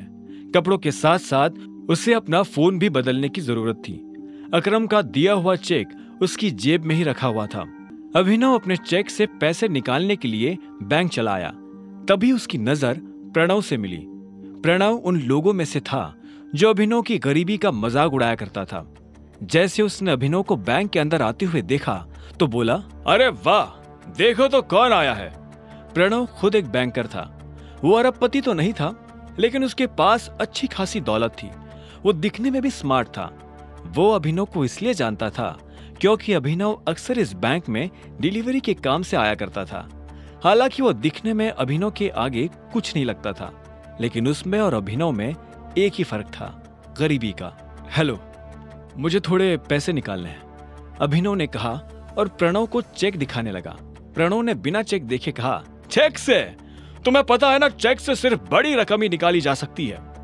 मेरा अमाउंट बड़ा है, यहाँ काउंटर पर नहीं निकल पाएगा, इसलिए मैं मैनेजर से मिलना चाहता हूँ। ये सुनते ही प्रणव जोर जोर से हंसने लगा और बोला, तुम्हें उसकी जरूरत नहीं पड़ेगी, मुझे अपना चेक दिखाओ। अभिनव ने गुस्से में प्रणव को अपना चेक दिखा दिया। प्रणव ने बिना देखे अभिनव और बाकी लोगों की आंखों के सामने चेक फाड़ दिया। अभिनव प्रणव पर चिल्ला उठा, तुम्हारा दिमाग खराब है क्या? सिक्योरिटी को बुलाओ और इस आदमी को अभी के अभी बाहर निकलवाओ यहाँ से। फर्जी चेक लाकर बैंक वालों को बेवकूफ बनाता है। अभी पुलिस बुलाकर तुझे अंदर करवाता हूँ। इधर अभिनव ने अपने फाड़े गए चेक के टुकड़ों को मुट्ठी में भरा और गुस्से में अपनी मुट्ठी भींच ली। इतने में सिक्योरिटी वाले आए और उन्होंने अभिनव को चारों तरफ से घेर लिया। छोड़ो मुझे, छोड़ो, अभिनव ने कहा और गार्ड्स के हाथ से खुद को छुड़ाने की कोशिश करने लगा, लेकिन वो लोग उसे छोड़ नहीं रहे थे। क्या हो रहा है यहाँ? यह आवाज और किसी की नहीं बल्कि बलराज की थी। उसने अभिनव को दूर से ही पहचान लिया था। बलराज को देखते ही अभिनव की जान में जान आ गई थी। अब कोई उसका कुछ नहीं बिगाड़ सकता था। प्रणव ने बलराज की तरफ देखा और बोला, सॉरी सर, मुझे पता नहीं था कि आप इस तरह यहाँ आ जाएंगे। मैं तो बस इस आदमी को फर्जीवाड़ा करने से रोकने की कोशिश कर रहा था। यह सुन बलराज ने अभिनव को ऊपर से नीचे तक देखा और फिर गार्ड्स की तरफ देखते हुए बोला, छोड़ दो उसे। बलराज ने कहा और मैनेजर के कैबिन की तरफ बढ़ने लगा। उसने पलटकर अभिनव को भी अपने साथ आने का इशारा किया। अगर इसने कुछ गलत किया है तो इस बारे में मैनेजर को पता होना चाहिए। अगर तुम अपने लेवल पर एक्शन लोगे तो हो सकता है कि मैनेजर बुरा मान जाए। जी सर, प्रणव ने हाँ में सिर हिलाते हुए कहा। बलराज ने अभिनव को घूरा और उसे अपने साथ अंदर आने का इशारा करने लगा। दोनों एक साथ मैनेजर के बड़े से कैबिन में दाखिल हो गए थे। मैनेजर अपनी कुर्सी पर बैठकर कंप्यूटर पर काम कर रहा था। बलराज ने उसका ध्यान अपनी तरफ खींचने के लिए दरवाजे को जोर से बंद किया। अचानक से मैनेजर की नजर दरवाजे पर पड़ी। जब उसने देखा कि सामने बलराज खड़ा है तो मैनेजर खुद अपनी कुर्सी से खड़ा हो गया। बलराज सर, आप यहाँ कैसे? मुझे बुलवा लिया होता। बलराज ने उसे खींचते हुए देखा और बोला, वैसे तो मैं यहाँ कुछ काम से आया था, लेकिन बाहर जो मैंने तमाशा देखा तो मुझे लगा कि पहले उसके बारे में तुमसे बात कर लेनी चाहिए। तुम्हें पता है ये साहब कौन है? मैनेजर ने अभिनव की तरफ देखा। उसकी नजर उसके चेहरे से फिसलते हुए उसके हाथों और आखिर में उसकी अंगूठी पर चली गई। जैसे उसने अंगूठी पर बने उस निशान को देखा तो मैनेजर का मुंह खुला का खुला रह गया। उसके मुंह से निकला, बाप रे बाप, ये टाइगर है। ये कौन है? अभिनव ने बलराज से पूछा। यह उस टीम का आखिरी हिस्सा है जिस टीम के तुम कैप्टन हो, टाइगर। इससे पहले कि अभिनव कुछ कह पाता, मैनेजर उसके पैरों में आकर गिरा और बोला, टाइगर, आपको यहाँ कितनी देर हुई और मैं आपके लिए क्या कर सकता हूँ? फिलहाल तो आप मेरे पैरों में से उठ जाइए। आपको और इनको छोड़कर किसी को नहीं पता कि मैं टाइगर हूँ, अभिनव ने कहा। यह सुनते ही मैनेजर अपनी जगह पर खड़ा हो गया और बोला, आपको देखकर बहुत अच्छा लगा। अब आप आ गए हैं तो हमें जरूर इस मुसीबत से बाहर निकाल ही लेंगे। वो सब तो ये कर ही लेंगे, लेकिन उससे पहले आपको अपने नौकरों को सबक सिखाना पड़ेगा, क्योंकि अगर मैं सबक सिखाने पर आ गया तो आपको पता ही है क्या होगा। बलराज ने कहा और अभिनव के साथ जो हुआ उसने मैनेजर को सब बता दिया। यह सुनते ही मैनेजर का खून खौल उठा। उधर जब अभिनव और बलराज मैनेजर के कैबिन में खड़े थे तब इधर एक हट्टा कट्टा सा आदमी स्विमिंग पूल में काला चश्मा लगाकर खड़ा था। उसकी आंखों पर चश्मा, गले में सोने की मोटी चैन और बगल में विस्की का ग्लास था। वो आदमी लड़की के गालों को सहला रहा था। तभी उसे किसी के पैरों की आवाज सुनाई दी। उसने देखा उसका सेक्रेटरी भागते हुए उसके पास आ रहा था। सेक्रेटरी उस आदमी के पास आया और बोला, सर, अभी अभी खबर मिली है कि टाइगर लौट आया है। यह सुनते उस आदमी का हाथ रुक गया। उसने लड़की के गाल पर से हाथ हटाया और हाँ में सिर हिलाते हुए सिगार पीने लगा। आप कहते हैं तो? सेक्रेटरी आगे कुछ कहता उससे पहले उस आदमी ने कहा, अभी नहीं, अभी तो आया है, थोड़ा उछल कूद करने दो, पर हाँ, इस बार उसे पिंजरे में डालने की गलती नहीं करनी है। सेक्रेटरी ने हाँ में सिर हिलाया और वहां से निकल गया। Who is tiger? बगल में खड़ी उस लड़की ने पूछा। तुमने इन साहब का चेक किससे पूछकर फाड़ा? अभिनव के लिए साहब शब्द प्रणव से सुना नहीं गया। उसने कहा, सर, ये डिलीवरी वाला है, फर्जी चेक लेकर बैंक में आया था। इसे क्या लगा यहाँ हम लॉटरी खोलने बैठे हैं? मैंने इसके चेक की इंफॉर्मेशन कंप्यूटर में चेक की थी। कोई रिलेवेंट डाटा था ही नहीं। सच बोल रहा है? मैनेजर ने पूछा। यह सुन प्रणव को धक्का लगा। अभिनव मन ही मन मुस्कुरा रहा था। प्रणव ने हिचकिचाते हुए कहा, आपसे झूठ क्यों कहने लगा? तुझे पता है ये डिलीवरी बॉय किसका चेक लेकर आया है? अकरम सर का। क्या? हाँ, तूने इसके साथ जो किया वो ठीक है, लेकिन अकरम सर को अगर पता चला कि तूने उनके चेक का ये हाल किया है तो वो तेरे साथ क्या करेंगे जानता है ना? मैनेजर ने कहा। अकरम का नाम सुनते ही प्रणव की हालत खराब हो गई थी। इतने में मैनेजर ने कहा, एक काम कर, वो रही टेप और ये रहा चेक, इसका एक एक टुकड़ा जोड़। क्या सर, तुझे नौकरी से निकाल रहा हूं? नहीं सर, मैंने क्या किया? शाबाश, ये तुझे सुनाई दे गया, और इससे पहले जो कहा वो है? आखिरकार प्रणव ने चेक को बड़ी मेहनत से जोड़ा और मैनेजर को दे दिया। मैनेजर ने उसे देखा और प्रणव को बाहर जाने का इशारा कर दिया। जैसे ही प्रणव बाहर गया तो मैनेजर ने अंदर से कमरे का दरवाजा लॉक किया और अभिनव के पास आते हुए बोला, टाइगर, तुम इतने सालों से कहाँ थे? पहले ये बताओ कि तुम मेरे पापा से कैसे जुड़े हुए हो? मैं उनकी टीम का हिस्सा हूं, मैनेजर ने जवाब दिया। इतने में बलराज ने कहा, टाइगर वापस तो आ गया है, लेकिन मोंटी के वापस आने तक किसी को भनक भी नहीं लगनी चाहिए, वरना गेम हो जाएगा। हाँ, बलराज सही कह रहा है टाइगर, हम शेरों के बीच एक भेड़िया घुसाया है। वो तुम्हारी और हमारी सारी खबर हमारे दुश्मनों को देने वाला है, इसलिए संभल कर रहना पड़ेगा टाइगर। भेड़िया? तुम्हारा मतलब जासूस? अभिनव ने पूछा। बलराज ने कहा, हाँ, इसके बारे में मोंटी तुम्हें डिटेल में बताएगा, और तब तक गुफा से बाहर आना नहीं, और आओ तो अंधेरे में। इस बीच हमें तुम्हारे पापा यानी हमारे संजय के कातिल का भी पता लगाना है, और साथ ही ये भेड़िया। इस ग्रुप में और कौन कौन है जिससे अभी मिलना बाकी है? मैनेजर ने कहा, इस ग्रुप में है मोंटी, अकरम, बलराज, मैं यानी डीके, इक्का, पार्कर और अलायना। क्या? अलायना? यानी हमारे ग्रुप में एक लड़की भी है? हाँ, इससे पहले उसकी माँ इस पोजीशन पर थी। 1 साल पहले उसकी डेथ हुई तो अलायना उसकी जगह पर आई है। टाइगर, वो लड़की नहीं, आग है, आंधी है, चलता फिरता अंगारा है। मैं अपनी जिंदगी में अलायना जैसी किसी से नहीं मिला। शक्ल, अक्ल और तेवर उसके पास तीनों है। मैं समझा नहीं, अभिनव ने कहा। बलराज उसके पास आया और बोला, जिद्दी, उसके आगे मुझे अपनी जिद कुछ नहीं लगती। कहने को ग्रुप में वो बस एक लड़की है, लेकिन उससे पार पाना हम में से किसी भी मर्द के बस की बात नहीं है। यह सुनते ही अभिनव समझ गया था कि बलराज का इशारा किस तरफ है। अलायना को यह मनवाना कि वो टाइगर है अभिनव के लिए भारी होने वाला था। तुम जल्दी से उससे भी मिल लोगे, पर वो तुमसे मिलेगी या नहीं पता नहीं। मुझे नहीं लगता कि टाइगर के लिए उसे मनाना मुश्किल होगा।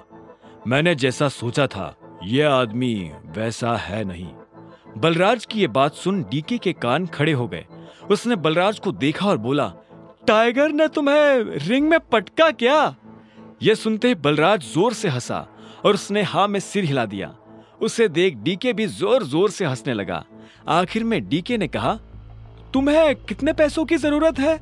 मैं दे देता हूं। चेक मैं अकरम के ऑफिस से री इशू करवा लूंगा। मुझे अभी 1 करोड़ रुपए चाहिए, बचे 49 करोड़ मेरे नए अकाउंट में डलवा देना, अभिनव ने कहा। और यह सुन डीके उसके लिए पैसे लेने चला गया। उसके जाते ही अभिनव बलराज के पास आया और बोला, एक बात बताओ, ये अलायना के बारे में तुम कुछ जानते हो क्या? बलराज ने उसे ऊपर से नीचे तक देखा और बोला, वैसे तो सब कुछ जानता हूं, और वैसे कुछ भी नहीं। मेरा मतलब है, तुम्हें पता है मेरा क्या मतलब है? बस उसे अपनी तरफ से चिढ़ने का या गुस्सा होने का मौका मत देना। वैसे अब तुम्हें गाड़ी की जरूरत है। मैं अपने मैनेजर को बोल रहा हूं, यहां से सीधा ग्लोब मोटर्स जाओ, वहां तुम्हारी गाड़ी तुम्हारा इंतजार कर रही है। अभी पैसे मैं भर रहा हूं, बाद में जब तुम गद्दी संभालोगे तो मुझे डबल दे देना। यह सुनते ही अभिनव जोर जोर से हंसने लगा। उसने बैंक से पैसे लिए, बाहर आया और एक टैक्सी बुक करके सीधा ग्लोब मोटर्स के लिए निकल पड़ा। जल्दबाजी में वो बलराज से ये पूछना ही भूल गया था कि बलराज ने उसके लिए कौन सी गाड़ी बुक की थी। जैसे ही वो अंदर गया तो उसने देखा कि शोरूम का मैनेजर दरवाजे पर खड़ा होकर किसी का इंतजार कर रहा था। उसने अभिनव को देखते ही पूछा, अभिनव गढ़वाल? मैं ही हूं, अभिनव गढ़वाल। ये सुनते ही वहां रिसेप्शन पर खड़ी दोनों लड़कियों के होश उड़ गए, लेकिन मैनेजर को अभिनव को देख कोई झटका नहीं लगा। बलराज ने उसे पहले ही बता दिया था कि अभिनव दिखने में कैसा था। चलिए मेरे साथ, मैनेजर ने कहा और आगे बढ़ने लगा। कुछ देर के बाद अभिनव एक गैरेज में आ गया था। बाहर ढेर सारी गाड़ियां खड़ी हुई थी। मैनेजर उसे उसकी गाड़ी के पास लेकर आया। वो एक बहुत ही महंगी सी गाड़ी थी, लेकिन ऊपर से उसे देखने में ऐसा लग रहा था जैसे वो कबाड़ हो। बलराज ने जानबूझकर उसे पुराना करवाया था ताकि कोई भी अभिनव पर उसकी गाड़ी की वजह से शक न करे। पर जब अभिनव ने गाड़ी के अंदर देखा तो उसे बहुत अच्छा महसूस हुआ। मैनेजर ने कहा, मैं गाड़ी के पेपर्स रेडी करवाता हूं, आप तब तक गाड़ी देख लीजिए। मैनेजर वहां से निकला और अभिनव ड्राइविंग सीट पर बैठने के लिए बढ़ने लगा, पर इससे पहले कि वो बैठ पाता उसे पीछे से एक आवाज आई, हेलो। ये आवाज एक लड़की की थी। अभिनव को लगा कि जरूर ये वही रिसेप्शन वाली लड़कियों में से कोई एक होगी, लेकिन जब वो पलटा तो हैरान हो गया। वो लड़की और कोई नहीं बल्कि चाहत थी। अभिनव ने चाहत को अनन्या के साथ अकरम की पार्टी में देखा था। चाहत और अनन्या दोस्त थी। ये सब क्या हो रहा है अभिनव? ये गाड़ी तुम खरीद रहे हो? तुम कौन हो और यहाँ क्या लेने आई हो?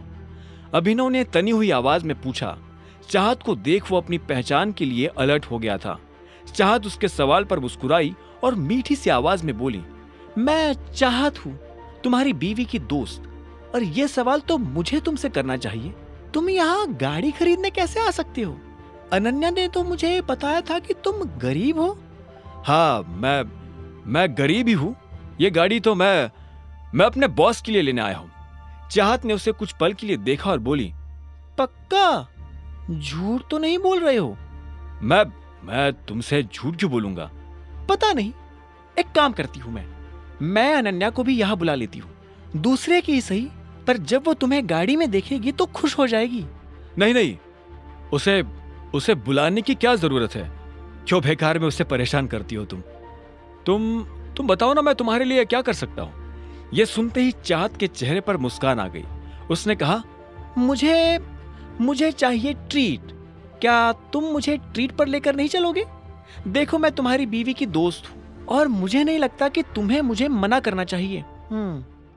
इससे पहले कि अभिनव उसकी बात का कोई जवाब दे पाता, चाहत ने गाड़ी का दरवाजा खोला और वो पैसेंजर सीट पर जाकर बैठ गई। ठीक इसी वक्त मैनेजर डॉक्यूमेंट्स लेकर आया और उसने डॉक्यूमेंट्स अभिनव को दे दिए। अभिनव भी ड्राइविंग सीट पर बैठ गया। उसे पता था कि चाहत खुद एक रईस परिवार से आती थी। ऐसे में वो उसे अकरम के एक होटल में ले जाने वाला था। चाहत पूरे रास्ते रह रहकर अभिनव को देख रही थी। अभिनव को समझ नहीं आ रहा था कि वो उससे चाहती क्या है। जैसे ही अभिनव की गाड़ी अकरम के होटल के नीचे पार्क हुई तो अभिनव का फोन बज उठा। उसने देखा अकरम का फोन था। हेलो, क्या हुआ टाइगर, सब ठीक? मैंने देखा तुम्हारी गाड़ी मेरे ऑफिस के नीचे आई है। उधर से अकरम ने पूछा। हाँ, वो मैं होटल में किसी के साथ लंच के लिए आया था। हाँ, वो तो मैं देख ही रहा हूँ। जरा ऊपर आओ, मैं तुम्हें अपना वीआईपी कार्ड दे देता हूँ ताकि तुम दोनों को वीआईपी ट्रीटमेंट मिले। अकरम ने मुस्कुराते हुए कहा। अभिनव ने फोन रखा और पलटा तो पाया कि चाहत उसके पीछे खड़ी थी। चले? हाँ, नहीं, तुम एक मिनट यही रुको, मुझे थोड़ा काम है, मैं वो निपटा कर आता हूं, अभिनव ने कहा। और इससे पहले कि चाहत कुछ कहती, अभिनव वहां से निकल गया। चाहत उसे जाते हुए देख रही थी। वो अच्छी तरह से जानती थी कि ये अकरम का ऑफिस है, लेकिन अभिनव वहां क्या करने जा रहा था और उसे किसने फोन कर ऊपर बुलाया था? चाहत को अभिनव पर शक हो रहा था। अब आगे क्या होने वाला था?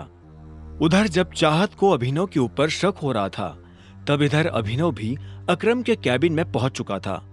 जैसे ही अभिनव अंदर आया तो अकरम ने उसकी तरफ अपना कार्ड बढ़ाया और बोला, ये लो, मजे से लंच करना।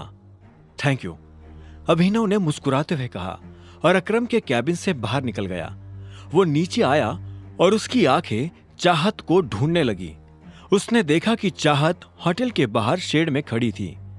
अभिनव उसके पास पहुंचा तो चाहत उसे ऊपर से नीचे तक देखने लगी। अभिनव ने उससे कहा, चले। दोनों होटल के अंदर दाखिल हो गए और एक टेबल पर जाकर बैठ गए। अभिनव जानबूझकर चाहत से नजर नहीं मिला रहा था, वहीं चाहत उसे लगातार देखती जा रही थी। क्या हुआ, सब ठीक है? हाँ। अच्छा, वैसे तुम इस ऑफिस में काम करते हो क्या? मुझे लगता है कि हमें कुछ ऑर्डर कर देना चाहिए, मुझे तो बहुत भूख लग रही है। अभिनव ने चाहत के सवाल को टालते हुए कहा। चाहत ने उसे देखा और एक पल के बाद बोली, तुम मुझसे कुछ छुपाने की कोशिश कर रहे हो क्या? क्या? मैं तुमसे क्यों कुछ छुपाने लगा? चाहत इस बात का जवाब देने वाली थी, बात उसकी जुबान पर आ ही गई थी कि इतने में वेटर उन दोनों की बातों के बीच खलल डालने के लिए आ गया। अभिनव और चाहत ने वेटर को ऑर्डर दिया और वेटर वहां से निकल गया, लेकिन चाहत अपना सवाल भूली नहीं थी। उसने बात को घुमाते हुए पूछा, तो तुम क्या करते हो? मैं AK प्राइवेट लिमिटेड में एक छोटी सी नौकरी करता हूं। अच्छा, ये तो अकरम जी की कंपनी है ना? अभिनव ने जवाब में हाँ में सिर हिला दिया। इससे पहले कि चाहत आगे कोई सवाल करती, इतने में एक लड़का चाहत के बगल में आकर खड़ा हुआ और बोला, हेलो गॉर्जियस। चाहत ने पलटकर देखा तो पाया कि एक सुंदर सा लड़का फॉर्मल्स पहनकर उसके पास खड़ा था। जैसे उसकी नजर चाहत से मिली तो उसने कहा, यू आर सो ब्यूटीफुल। मैं आना तो नहीं चाहता था, लेकिन मेरा मन नहीं माना। क्या मैं तुम्हें एक बढ़िया सी ट्रीट ऑफर कर सकता हूं? उस लड़के ने कहा। उसकी आंखों में एक शरारत भरी मुस्कान नजर आ रही थी। चाहत उसकी नीयत समझ चुकी थी और अभिनव को भी यह समझ आ गया था कि वो किस नीयत के साथ यहां खड़ा था। ऐसे में उसने भी लड़के को टालने के लिए गंभीरता से कहा, तुम्हें नजर नहीं आ रहा? वो पहले ही मेरे साथ डेट पर है।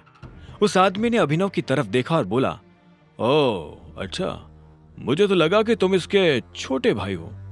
पर चलो, अब जब तुमने बता ही दिया है कि तुम इसके साथ डेट पर आए हो, तो मैं तुम्हें बहुत प्यार से कह रहा हूं, निकल लो।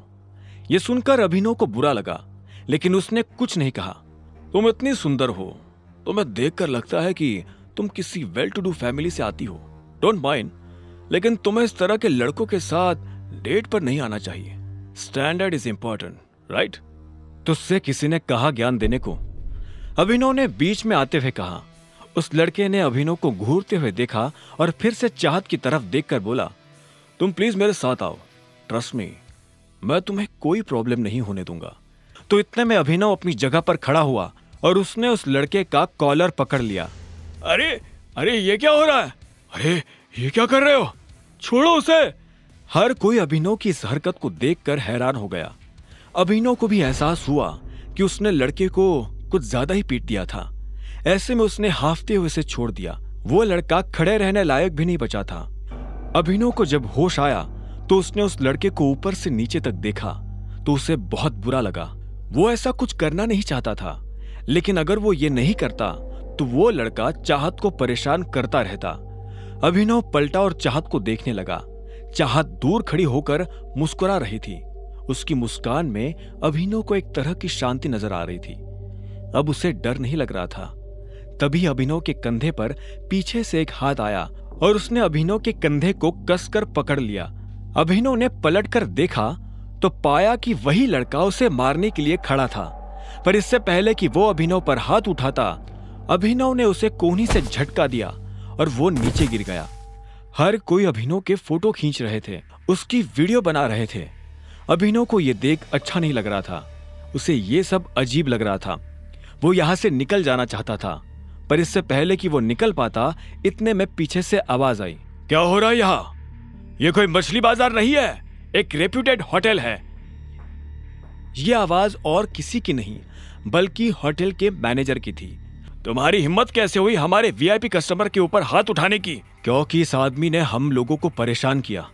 मैं इसे मुंह नहीं लगाना चाहता था, फिर भी ये मेरे बारे में भला बुरा कह रहा था और इसने मेरे पिता के बारे में भी उल्टा सीधा कहा था। बस इतनी सी बात पे तुमने इनके साथ इतना कुछ कर दिया। अभी के अभी माफी मांगो इनसे। इससे कहो कि ये मुझसे माफी मांगे। चुपचाप माफी मांग। तू जानता नहीं मैं कौन हूं। बिना माफी मांगे मैं तुझे इस होटल से बाहर भी नहीं निकलने दूंगा। उस आदमी ने कहा जिसे अभिनव ने मारा था। मामला बिगड़ता जा रहा था। अब इससे पहले कि बात आगे बढ़ती, चाहत बीच में आई और बोली, एक्चुअली गलती अभिनव की नहीं है, इस आदमी की है। इसने मुझे छेड़ने की कोशिश की। यह मुझसे गलत तरीके से बात कर रहा था। मैं और अभिनव साथ में लंच पर आए थे, पर यह आदमी। चाहत ने सारी बात मैनेजर और आसपास खड़े लोगों को बता दी। मैनेजर ने पलटकर उस लड़के को देखा और बोला, क्या यह सही है? उस लड़के ने कोई जवाब नहीं दिया। ऐसे में मैनेजर फिर से चाहत की तरफ पलटा और बोला, जो भी हो मैडम, पर इससे माफी तो मांगनी ही पड़ेगी। अभिनव समझ गया था कि मैनेजर उससे ऐसे क्यों बात कर रहा था। असल में वो अभिनव को उसके कपड़ों से जज कर रहा था। जब अभिनव को लगा कि उसके पास और कोई रास्ता नहीं है, तो उसने अपनी जेब से अकरम का कार्ड निकाला और मैनेजर की तरफ बढ़ाते हुए बोला, तुम्हें पता है मुझे ये कार्ड किसने दिया है? इस पर लिखा नाम पढ़ लो, उसके बाद तुम्हें समझ में आ जाएगा कि निष्पक्ष फैसला कैसे किया जाता है।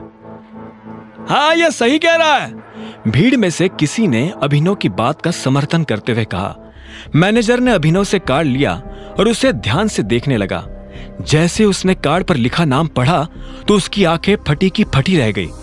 जब अभिनव ने देखा कि मैनेजर के पास कुछ भी कहने को नहीं बचा है, तो उसने उस लड़के की तरफ देखकर कहा, और तू लड़कियों से बात करने से पहले अपनी मां के पास जा और उनसे सीख के लड़कियों की इज्जत कैसे की जाती है। इतना कहते ही अभिनव ने चाहत को अपने साथ लिया और वहां से निकल गया। दोनों गाड़ी में आकर बैठ गए थे, लेकिन कोई किसी से बात नहीं कर रहा था। इधर चाहत भी बार बार उसे देख रही थी, और जब उससे रहा नहीं गया तो उसने पूछा, तुम ठीक हो? हाँ सॉरी, मैंने तुम्हारा मूड और तुम्हारा लंच दोनों खराब कर दिए। तुम चाहो तो हम कहीं और चलकर खा सकते हैं। ठीक है, मुझे कोई दिक्कत नहीं, मैं पूरे दिन फ्री हूं। अभिनव ने उसकी बात सुनी और गाड़ी दूसरे होटल की तरफ मोड़ दी। कुछ देर के बाद उसने गाड़ी एक होटल के बाहर लगा दी। चाहत नीचे उतरी और उस होटल की तरफ देखने लगी। अभिनव ने ऊपर लगा बोर्ड देखा और उसके बाद चाहत के साथ अंदर दाखिल हो गया। अभिनव जानता था कि यह होटल दिक्पाल का था। तो तुमने डिसाइड कर लिया है कि तुम मुझे अपने बारे में कुछ नहीं बताने वाले? अभिनव के मन में जब ये सारे ख्याल चल रहे थे, तभी चाहत ने कहा। दोनों एक टेबल पर आकर बैठ चुके थे और वाइन पी रहे थे। अभिनव ने भोला बनते हुए पूछा, किस बारे में? असल में वो समझ गया था कि चाहत के मन में यह शक की सुई क्यों घूम रही थी। उस दिन पार्टी में जब अकरम अभिनव को अलग से अपने साथ ले गया था, तब बाकी लोगों ने तो ये मान लिया था कि वो उसके ड्राइवर का बेटा था, लेकिन ये बात चाहत के गले नहीं उतर रही थी। उसने कहा, कमाल है, तुमसे तो मैं तुम्हारे बारे में ही पूछूंगी ना।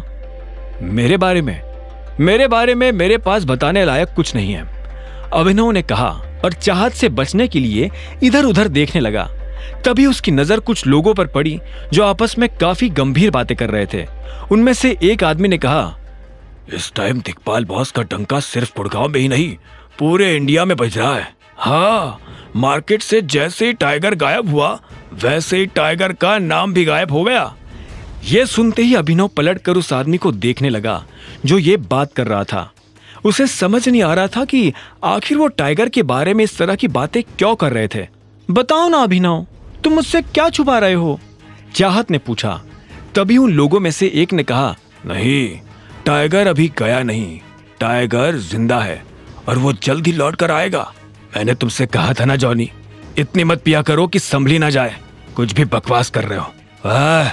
बकवास नहीं बकवास तो तुम कर रहे हो। टाइगर का कंपैरिजन दिक्पाल से, विस्की और देसी शराब का क्या मैच। मैं कह रहा हूं टाइगर जिंदा है and he will return soon. Johnny नाम के इस आदमी की बात सुनकर अभिनव के रोंगटे खड़े हो गए थे। वो ये जानना चाहता था कि जॉनी मन से फेंक रहा था या उसके पास सच में कोई जानकारी थी। जब अभिनव उन लोगों की बातों को ध्यान से सुन रहा था, तब इधर चाहत भी उसे देख रही थी। चाहत भी अब अभिनव की तरह उन लोगों की बातें सुनने लगी थी। जब उसके कान में उनकी बातें पड़ी तो वो धीरे से हंसते हुए बोली, क्या डेयरिंग है यार इन लोगों की।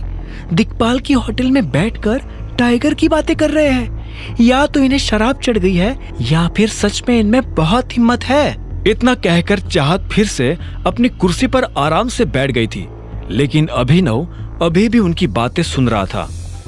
टाइगर सबसे बेस्ट है, इंडिया में तो क्या आउट ऑफ इंडिया भी कोई उनका मुकाबला नहीं कर सकता। दिखपाल तो दूर दूर तक नहीं, जॉनी ने कहा। उसके मुंह से ये सुनते ही एक आदमी ने जॉनी के मुंह पर अपना हाथ रखा और बोला, तुम्हारा टाइगर को लेकर जो ये प्यार है ना, ये तुम्हारी जान ले लेगा प्यारे। जैसे ही दूर बैठे अभिनव ने यह सुना तो उसके चेहरे पर मुस्कान आ गई। इतने में तीसरे आदमी ने कहा, हाँ यार ये जॉनी हमें मरवा देगा, मुझे लगता है कि हमें यहां से निकल जाना चाहिए। तभी अभिनव की नजर एक काले सूट पहने आदमी पर पड़ी। उसने आंखों पर चश्मा लगा रखा था और काफी देर से उन तीनों को देख रहा था। जैसे ही वो तीनों आदमी अपनी जगह से उठकर वहां से बाहर निकले, वो आदमी भी उनके पीछे पीछे जाने लगा। जब वो अभिनव के बगल से निकला तो अभिनव ने देखा कि उसके पास एक बंदूक थी। अभिनव को यह समझने में देर नहीं लगी थी कि वो दिक्पाल का आदमी था। अभिनव को यह भी समझ में आ गया था कि कुछ ही देर में उन तीनों लड़कों के साथ यह आदमी क्या करने वाला था। अभिनव! जब अभिनव अपने ख्यालों में खोया हुआ था, तभी चाहत ने चिल्लाते हुए कहा और उसे उसके ख्यालों से बाहर निकाल दिया। अभिनव ने उसे देखा और बोला, क्या कह रही थी तुम मेरी दोस्त से झूठ बोल रहे हो। कौन सी दोस्त? अनन्या! चाहत ने जोर देते हुए कहा। अभिनव को एहसास हुआ कि उससे गड़बड़ हो गई थी। फिर भी उसने बात संभालने की कोशिश करते हुए कहा, नहीं ऐसा कुछ नहीं है, मैं क्यों उससे झूठ बोलने लगा। और हाँ चाहत, मुझे अभी निकलना होगा, एक जरूरी मीटिंग है, मुझे उसके लिए जाना है। और फिर तुम्हें तो पता ही है, मैं अनन्या का पति हूं, अगर घर पहुंचने में जरा भी देर हो गई तो वो मेरी जान ले लेगी। वैसे भी वो मेरे ऊपर बहुत शक करती है। शक तुम्हारे ऊपर? वो तुम्हें पसंद तक नहीं करती, उसके दिमाग में तुम्हारा ख्याल भी नहीं आता, तो फिर वो तुम्हारे ऊपर शक क्यों करने लगी? हाँ जानता हूं, फिर भी अभी मुझे जाना होगा, क्या मैं तुम्हें घर छोड़ दूं? चाहत ने अभिनव के सवाल के जवाब में हाँ में सिर हिलाया और फिर थोड़ा हिचकिचाते हुए अपनी जगह से खड़ी होकर बोली, हम फिर कब मिलेंगे? जल्दी? अभिनव ने इस बात का कोई जवाब नहीं दिया और चाहत के साथ होटल से बाहर आ गया। जब वो बाहर निकला तो उसने देखा कि जॉनी और उसके साथी पीछे की तरफ भाग रहे थे। अभिनव को यह सब ठीक नहीं लग रहा था। उसने चाहत से पूछा, तुम्हारा घर कहाँ है? अभिनव की आंखें आगे भी थी और पीछे भी। चाहत ने कहा, मुझे बस यही पास ही उतार दो, मुझे वहां एक छोटा सा काम है, मैं वहीं से निकल जाऊंगी। कुछ देर के बाद जब अंधेरा होने लगा, तब अभिनव की गाड़ी उन लोगों के पास जाकर खड़ी हो गई थी जो एक आदमी को घेर कर खड़े थे। उन लोगों के पास पहुंचकर अभिनव को पता चला कि वो लोग उस लड़के को मार रहे थे। रुको! इतने में अभिनव ने चिल्लाते हुए कहा। उसकी आवाज सुनकर सभी रुक गए और पलटकर देखने लगे। अभिनव एक कदम उनके पास आया और बोला, क्यों उस बेचारे को मार रहे हो? तुझसे मतलब है तभी तो यहाँ खड़ा हूं। अगर जिंदगी में आगे भी खड़ा ही रहना चाहते हो तो चुपचाप यहां से चले जा, वरना इसकी तरह लंबा कर दूंगा। एक हट्टे कट्टे से आदमी ने अभिनव को घूरते हुए देखा और कहा। यह सुन अभिनव को हंसी आ गई। उसने कहा, अरे ये लाइन तो मैं तुझे बोलने वाला था, तूने मेरी लाइन छुड़ाई, अब तो तू और ज्यादा मार खाएगा। अभिनव के मुंह से ये बात सुनकर उन लोगों को और ज्यादा गुस्सा आ गया। उन लोगों का लीडर आगे आया और बोला, यारे हीरो बन रहा है क्या? है? जानता नहीं गुड़गांव में ये हीरोगिरी काम नहीं आती, चुपचाप चला जा, वरना बेकारी हमें एक की जगह 2 कब्रें खोदनी पड़ेगी। अभिनव ने इस बात का कोई जवाब नहीं दिया। वो बस उन लोगों की तरफ देख रहा था और उनकी गिनती कर रहा था। इतने में उसने एक लड़के से कहा, भाई जरा पीछे हो ना। हाँ। वो लड़का पीछे हटा तो आखिर में अभिनव ने अपनी गिनती पूरी कर कहा, हाँ अब कब्रिस्तान वालों को फोन करके बोल दो कि वो 2 नहीं 20 कब्रें खोद कर रखे। 2 लोग 20 मुर्दों को गाड़ने आ रहे हैं। इस बात ने अभिनव के सामने हर एक आदमी के गुस्से को भड़का दिया था। इधर अभिनव भी अपनी मुट्ठी कसकर तैयार हो गया था। एक आदमी दौड़ते हुए अभिनव की तरफ आया और उसने अभिनव पर डंडे से वार करने की कोशिश की, लेकिन अभिनव ने उसका डंडा पकड़ा और उसके पेट में मार दिया। लड़का नीचे गिर पड़ा। देखते देखते अभिनव ने समा और समय दोनों बदल दिए। वो लड़का जॉनी जो अभी तक उन लोगों से मार खा रहा था और जिसे लग रहा था कि अब उसके जिंदा बचने की कोई संभावना नहीं है, वो खुद अभिनव का ये रूप देख हैरान हो गया था। उसके लिए अभिनव भगवान से कम नहीं था। जब अभिनव ने उनकी लीडर को भी मार मार कर हदभरा कर दिया तो वो दर्द के मारे कराहते हुए बोला, कौन हो तुम? अभिनव ने उसे कोई जवाब नहीं दिया। वो बस उसकी आंखों में देख रहा था। वो आदमी जवाब जानने के लिए बेताब हुआ जा रहा था, लेकिन इससे पहले कि अभिनव उसे कोई जवाब देता वो खुद ही नीचे गिर गया था। उसकी आंखें बंद हो गई थी और उसने हिलना डुलना बंद कर दिया था। उसे इस हाल में देख अभिनव के चेहरे पर मुस्कान आ गई थी। इधर जॉनी का मुंह खुला का खुला रह गया था। उसने अपनी जिंदगी में ऐसा कोई आदमी नहीं देखा था जो एक साथ इतने लोगों को चित कर सके। वो धीरे धीरे अभिनव की तरफ आगे बढ़ने लगा था। अभिनव ने देखा कि उसके होंठ के पास से खून आ रहा था। उसकी आंख के नीचे काला गड्ढा हो गया था। उसके पैर में मोच थी और उसके कपड़े फटे हुए थे। कुल मिलाकर उसकी हालत बहुत खराब थी। अगर अभिनव वक्त रहते वहां नहीं पहुंचता तो वो मर सकता था। उस लड़के ने अभिनव के पास आकर पूछा, कौन हो तुम और तुमने हमारी जान क्यों बचाई? जॉनी इस सवाल का जवाब जानने के लिए बेताब था। उसके दोस्त वही सड़क पर बेहोशी की हालत में पड़े थे। अभिनव ने उसे एक सेकंड के लिए देखा और बोला, मैं कौन हूं ये मैं तुम्हें बता दूंगा, लेकिन तुम्हें वादा करना पड़ेगा कि तुम ये किसी को नहीं बताओगे कि मैं कौन हूं। जॉनी ने अभिनव की शर्त पर बिना सोचे हाँ में सिर हिला दिया। अभिनव ने उसकी जान बचाई थी। वो अभिनव के लिए अपने दिल में इतना छोटा सा राज तो रख ही सकता था। अभिनव उसके पास आया और उसे अपना कान पास लाने का इशारा किया। जॉनी अब अपना कान पास लेकर आया। अभिनव धीरे से उसके कान के पास झुका और बोला, मैं टाइगर हूं। और इतना कहकर वो 2 कदम पीछे हो गया। जॉनी ने जब ये बात सुनी तो उसकी आंखें फटी की फटी रह गई थी। वो बिना पलक झपकाए अभिनव को देख रहा था। कुछ देर के बाद अभिनव हरदेव पाल सिंह के घर आ गया था। इतने सारे लोगों को मारने के बाद अभिनव के हाथ पैरों में बहुत दर्द हो रहा था। उसने गाड़ी पार्क की और एक गहरी सांस लेकर अंदर जाने लगा। वो बहुत धीरे धीरे और ध्यान से अंदर जा रहा था। मुझे तो समझ नहीं आ रहा कि अब हमें करना क्या चाहिए। मेरे हिसाब से हमें गौरव से कहना चाहिए कि वो अकरम से इस बारे में बात करे। अब तो वही हमारी मदद कर सकते हैं, राजीव ने कहा। जब अभिनव अंदर आ रहा था तब राजीव, शर्मिला और परिवार के बाकी लोग किसी गंभीर विषय पर चर्चा कर रहे थे। वो सभी काफी चिंता में नजर आ रहे थे। जब तक हमें किंग कॉर्पोरेशन का सपोर्ट नहीं मिलेगा तब तक हमारा काम नहीं हो पाएगा।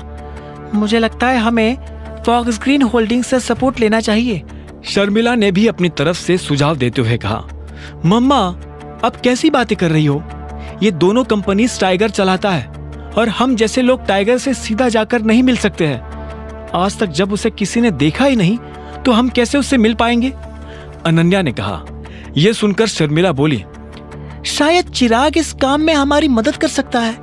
मैं काम करती हूँ, तुम्हारी और चिराग की शादी फिक्स करवा देती हूँ। वैसे भी इस अभिनव ने हमें दिया क्या है? ठीक इसी वक्त अभिनव घर के अंदर दाखिल हो गया। उसे पूरी बात तो समझ नहीं आ रही थी, लेकिन जितना उसने सुना उसे सुनकर उसे लगा कि अनन्या की कंपनी किसी बड़ी मुसीबत में फंसी हुई थी। हेलो, नमस्ते, अभिनव ने अपने चेहरे पर मुस्कान लाते हुए कहा। वो भले ही कितना भी थका हुआ था, लेकिन वो इन लोगों को पता नहीं चलने देना चाहता था कि वो क्या करके आया है। जैसे ही अभिनव ने चहकते हुए नमस्ते किया तो शर्मिला, अनन्या और राजीव उसे देखने लगे। उनकी आंखों में एक अजीब सा गुस्सा था। अभिनव उनकी आंखें देख हैरान हो गया। अभिनव को यह तो नहीं लग रहा था कि वो लोग मुस्कुराते हुए उसका स्वागत करेंगे, लेकिन आज जिस तरह का गुस्सा उनकी आंखों में नजर आ रहा था उसे देखकर अभिनव को कुछ अजीब लग रहा था। मैंने कहा नमस्ते एंड हेलो अनन्या, अभिनव ने दोबारा मुस्कुराने की कोशिश करते हुए कहा, पर यह सुनते ही उन तीनों का गुस्सा और ज्यादा बढ़ चुका था। शर्मिला ने उबलते हुए कहा, क्या सही टाइम पर आए हो? अभिनव ने यह सुनते ही अनन्या को देखा। वो ये पता करने की कोशिश कर रहा था कि वहां क्या हो रहा है, लेकिन अनन्या ने भी एक गहरी सांस ली और अभिनव से नजर फेर ली। अभिनव से रहा नहीं गया तो उसने पूछा, क्या मैंने कुछ गलत किया है? राजीव ने उसे एक पल को देखा और फिर टेबल पर रखा अपना फोन उठाया, उसमें कुछ खोला और आखिर में स्क्रीन अभिनव की तरफ घुमा दी। अभिनव पास आया और उसने राजू से फोन ले लिया। फिर उसने स्क्रीन पर जो देखा उसे देख उसकी आंखें फटी की फटी रह गई। स्क्रीन पर एक वीडियो चल रहा था जिसमें अभिनव उस लड़के को होटल के अंदर बुरी तरह से पीट रहा था। अभिनव को यह देखते ही अंदर से बुरा लगा। अब उसे समझ आ गया था कि वो सभी अभिनव से खार खाकर क्यों बैठे थे। उसने कहा, जो कुछ भी हुआ उसके बारे में मैं समझा सकता हूं। इतने में शर्मिला ने उसकी बात बीच में काटते हुए कहा, क्या समझाओगे कि तुम अपने खाने का बिल भी नहीं चुका पाए और इस चीज से बचने के लिए तुमने इस बेचारे के साथ मारपीट की? शर्मिला ने कहा। अभिनव अपनी तरफ से कुछ कहता, इतने में अनन्या आगे आई और बोली, आई कांट अंडरस्टैंड, तुम्हें इतनी महंगी जगह पर खाना खाने की जरूरत ही क्या थी? तुम तो घर से ये कहकर निकले थे ना कि तुम जॉब के लिए जा रहे हो। फिर अभिनव फंस गया। उसने वीडियो को दोबारा देखा। पूरे वीडियो में उसे चाहत कहीं भी नजर नहीं आ रही थी। ये देख अभिनव की जान में जान आ गई। अगर उन लोगों को पता चलता कि अभिनव चाहत के साथ था तो उसके लिए जवाब देना और भी भारी हो जाता। वो ऐसा कुछ नहीं करना चाहता था जिससे अनन्या और ज्यादा नाराज हो।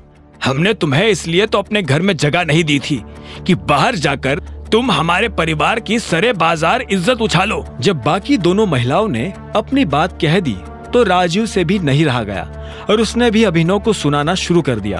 उसने आगे कहा, अनन्या का पति, इस घर का दामाद, पब्लिक में इतने बड़े होटल के अंदर ऐसी गिरी हुई हरकत कैसे कर सकता है? आप सभी ऐसा इसलिए कह रहे हैं क्योंकि आपको सच पता नहीं है। आपने इस लड़के को मार खाते हुए तो देख लिया, लेकिन आप लोगों के मन में यह सवाल नहीं आया कि मैंने इसे मारा क्यों। यह आदमी मुझसे उल्टी सीधे बातें कर रहा था, मुझे अनाप शनाप बोले जा रहा था और मुझे ही नहीं, मेरे साथ। अचानक से अभिनव ये कहते कहते रुक गया। उसकी जुबान पर चाहत का नाम आने वाला था। तुम्हारे साथ कौन?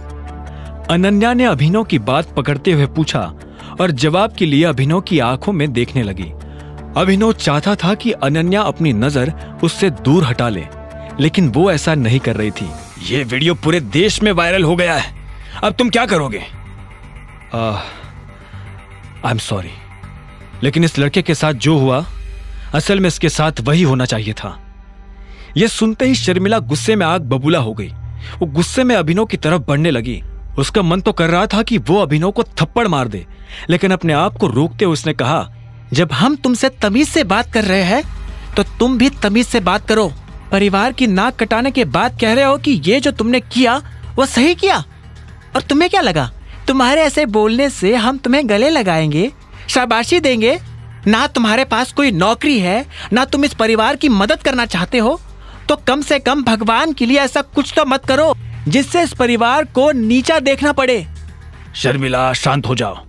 राजीव ने शर्मिला को रोकने की कोशिश की। अनन्या की शादी अगर किसी से होनी चाहिए तो वो है चिराग, सिर्फ चिराग। यह सुनती अनन्या की आंखें फटी की फटी रह गई।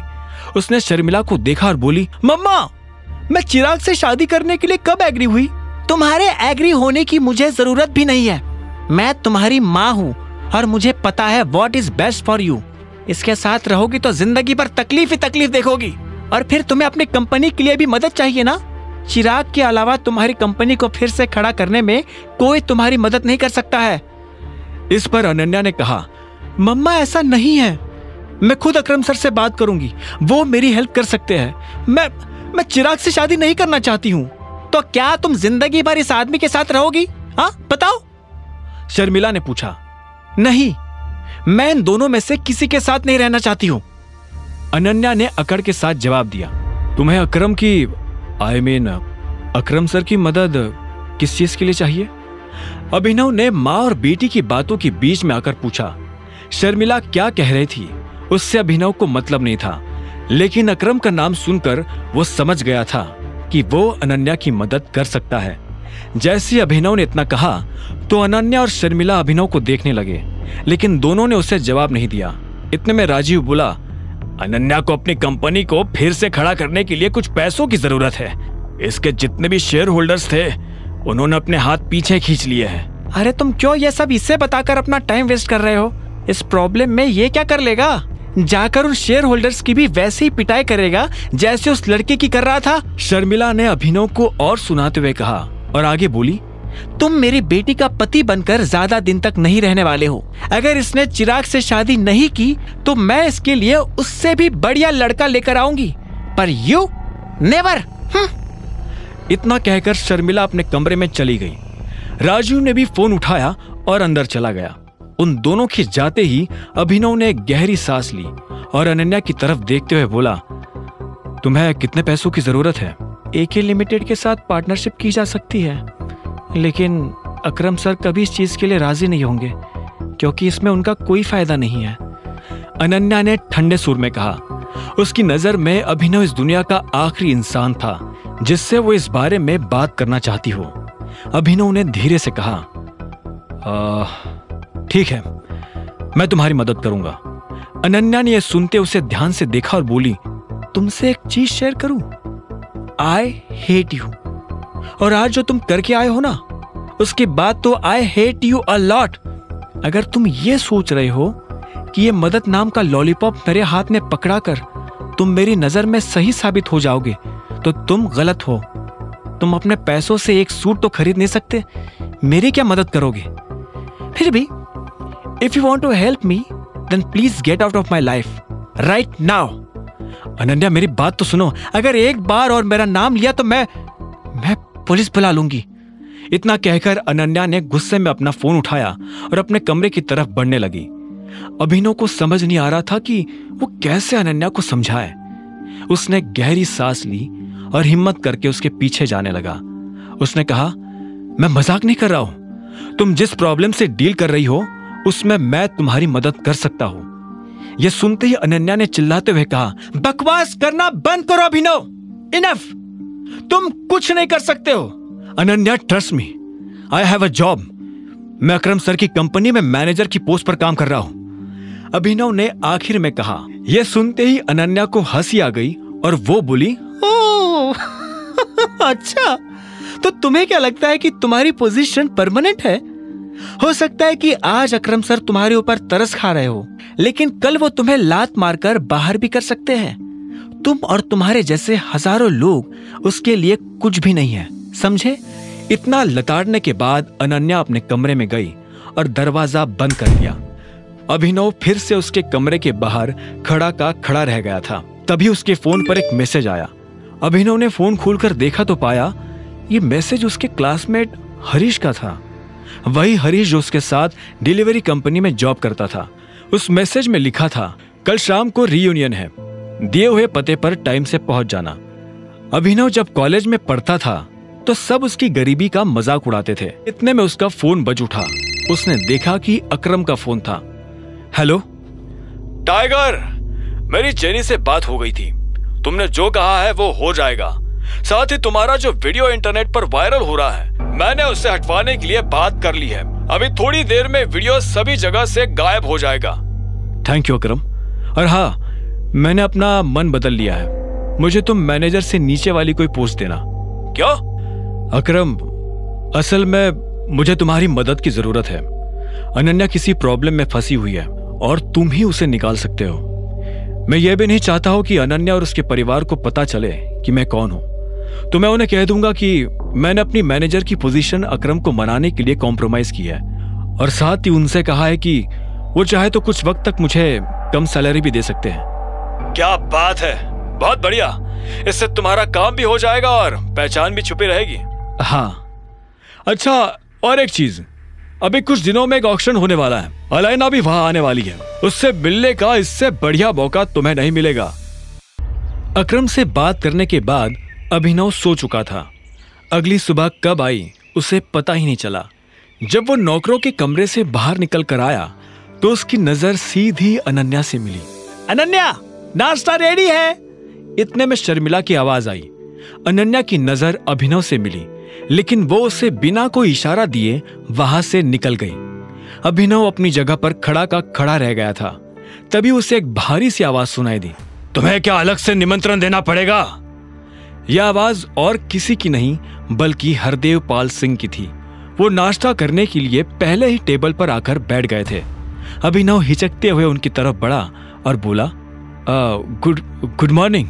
आजकल तुम्हें मॉर्निंग्स कुछ ज्यादा ही गुड नहीं लगने लगी है? इससे पहले इतने अच्छे बिस्तर पर सोए नहीं क्या? शर्मिला ने ब्रेड पर मक्खन लगाते हुए कहा।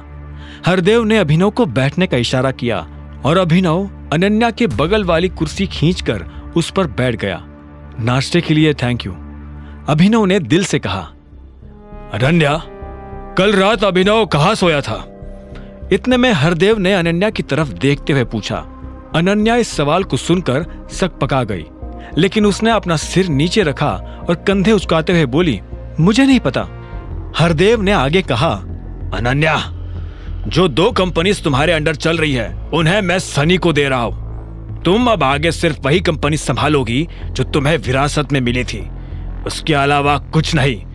इतना कहकर हरदेव पाल सिंह ने पानी पिया, अपनी जगह से उठे और निकल गए।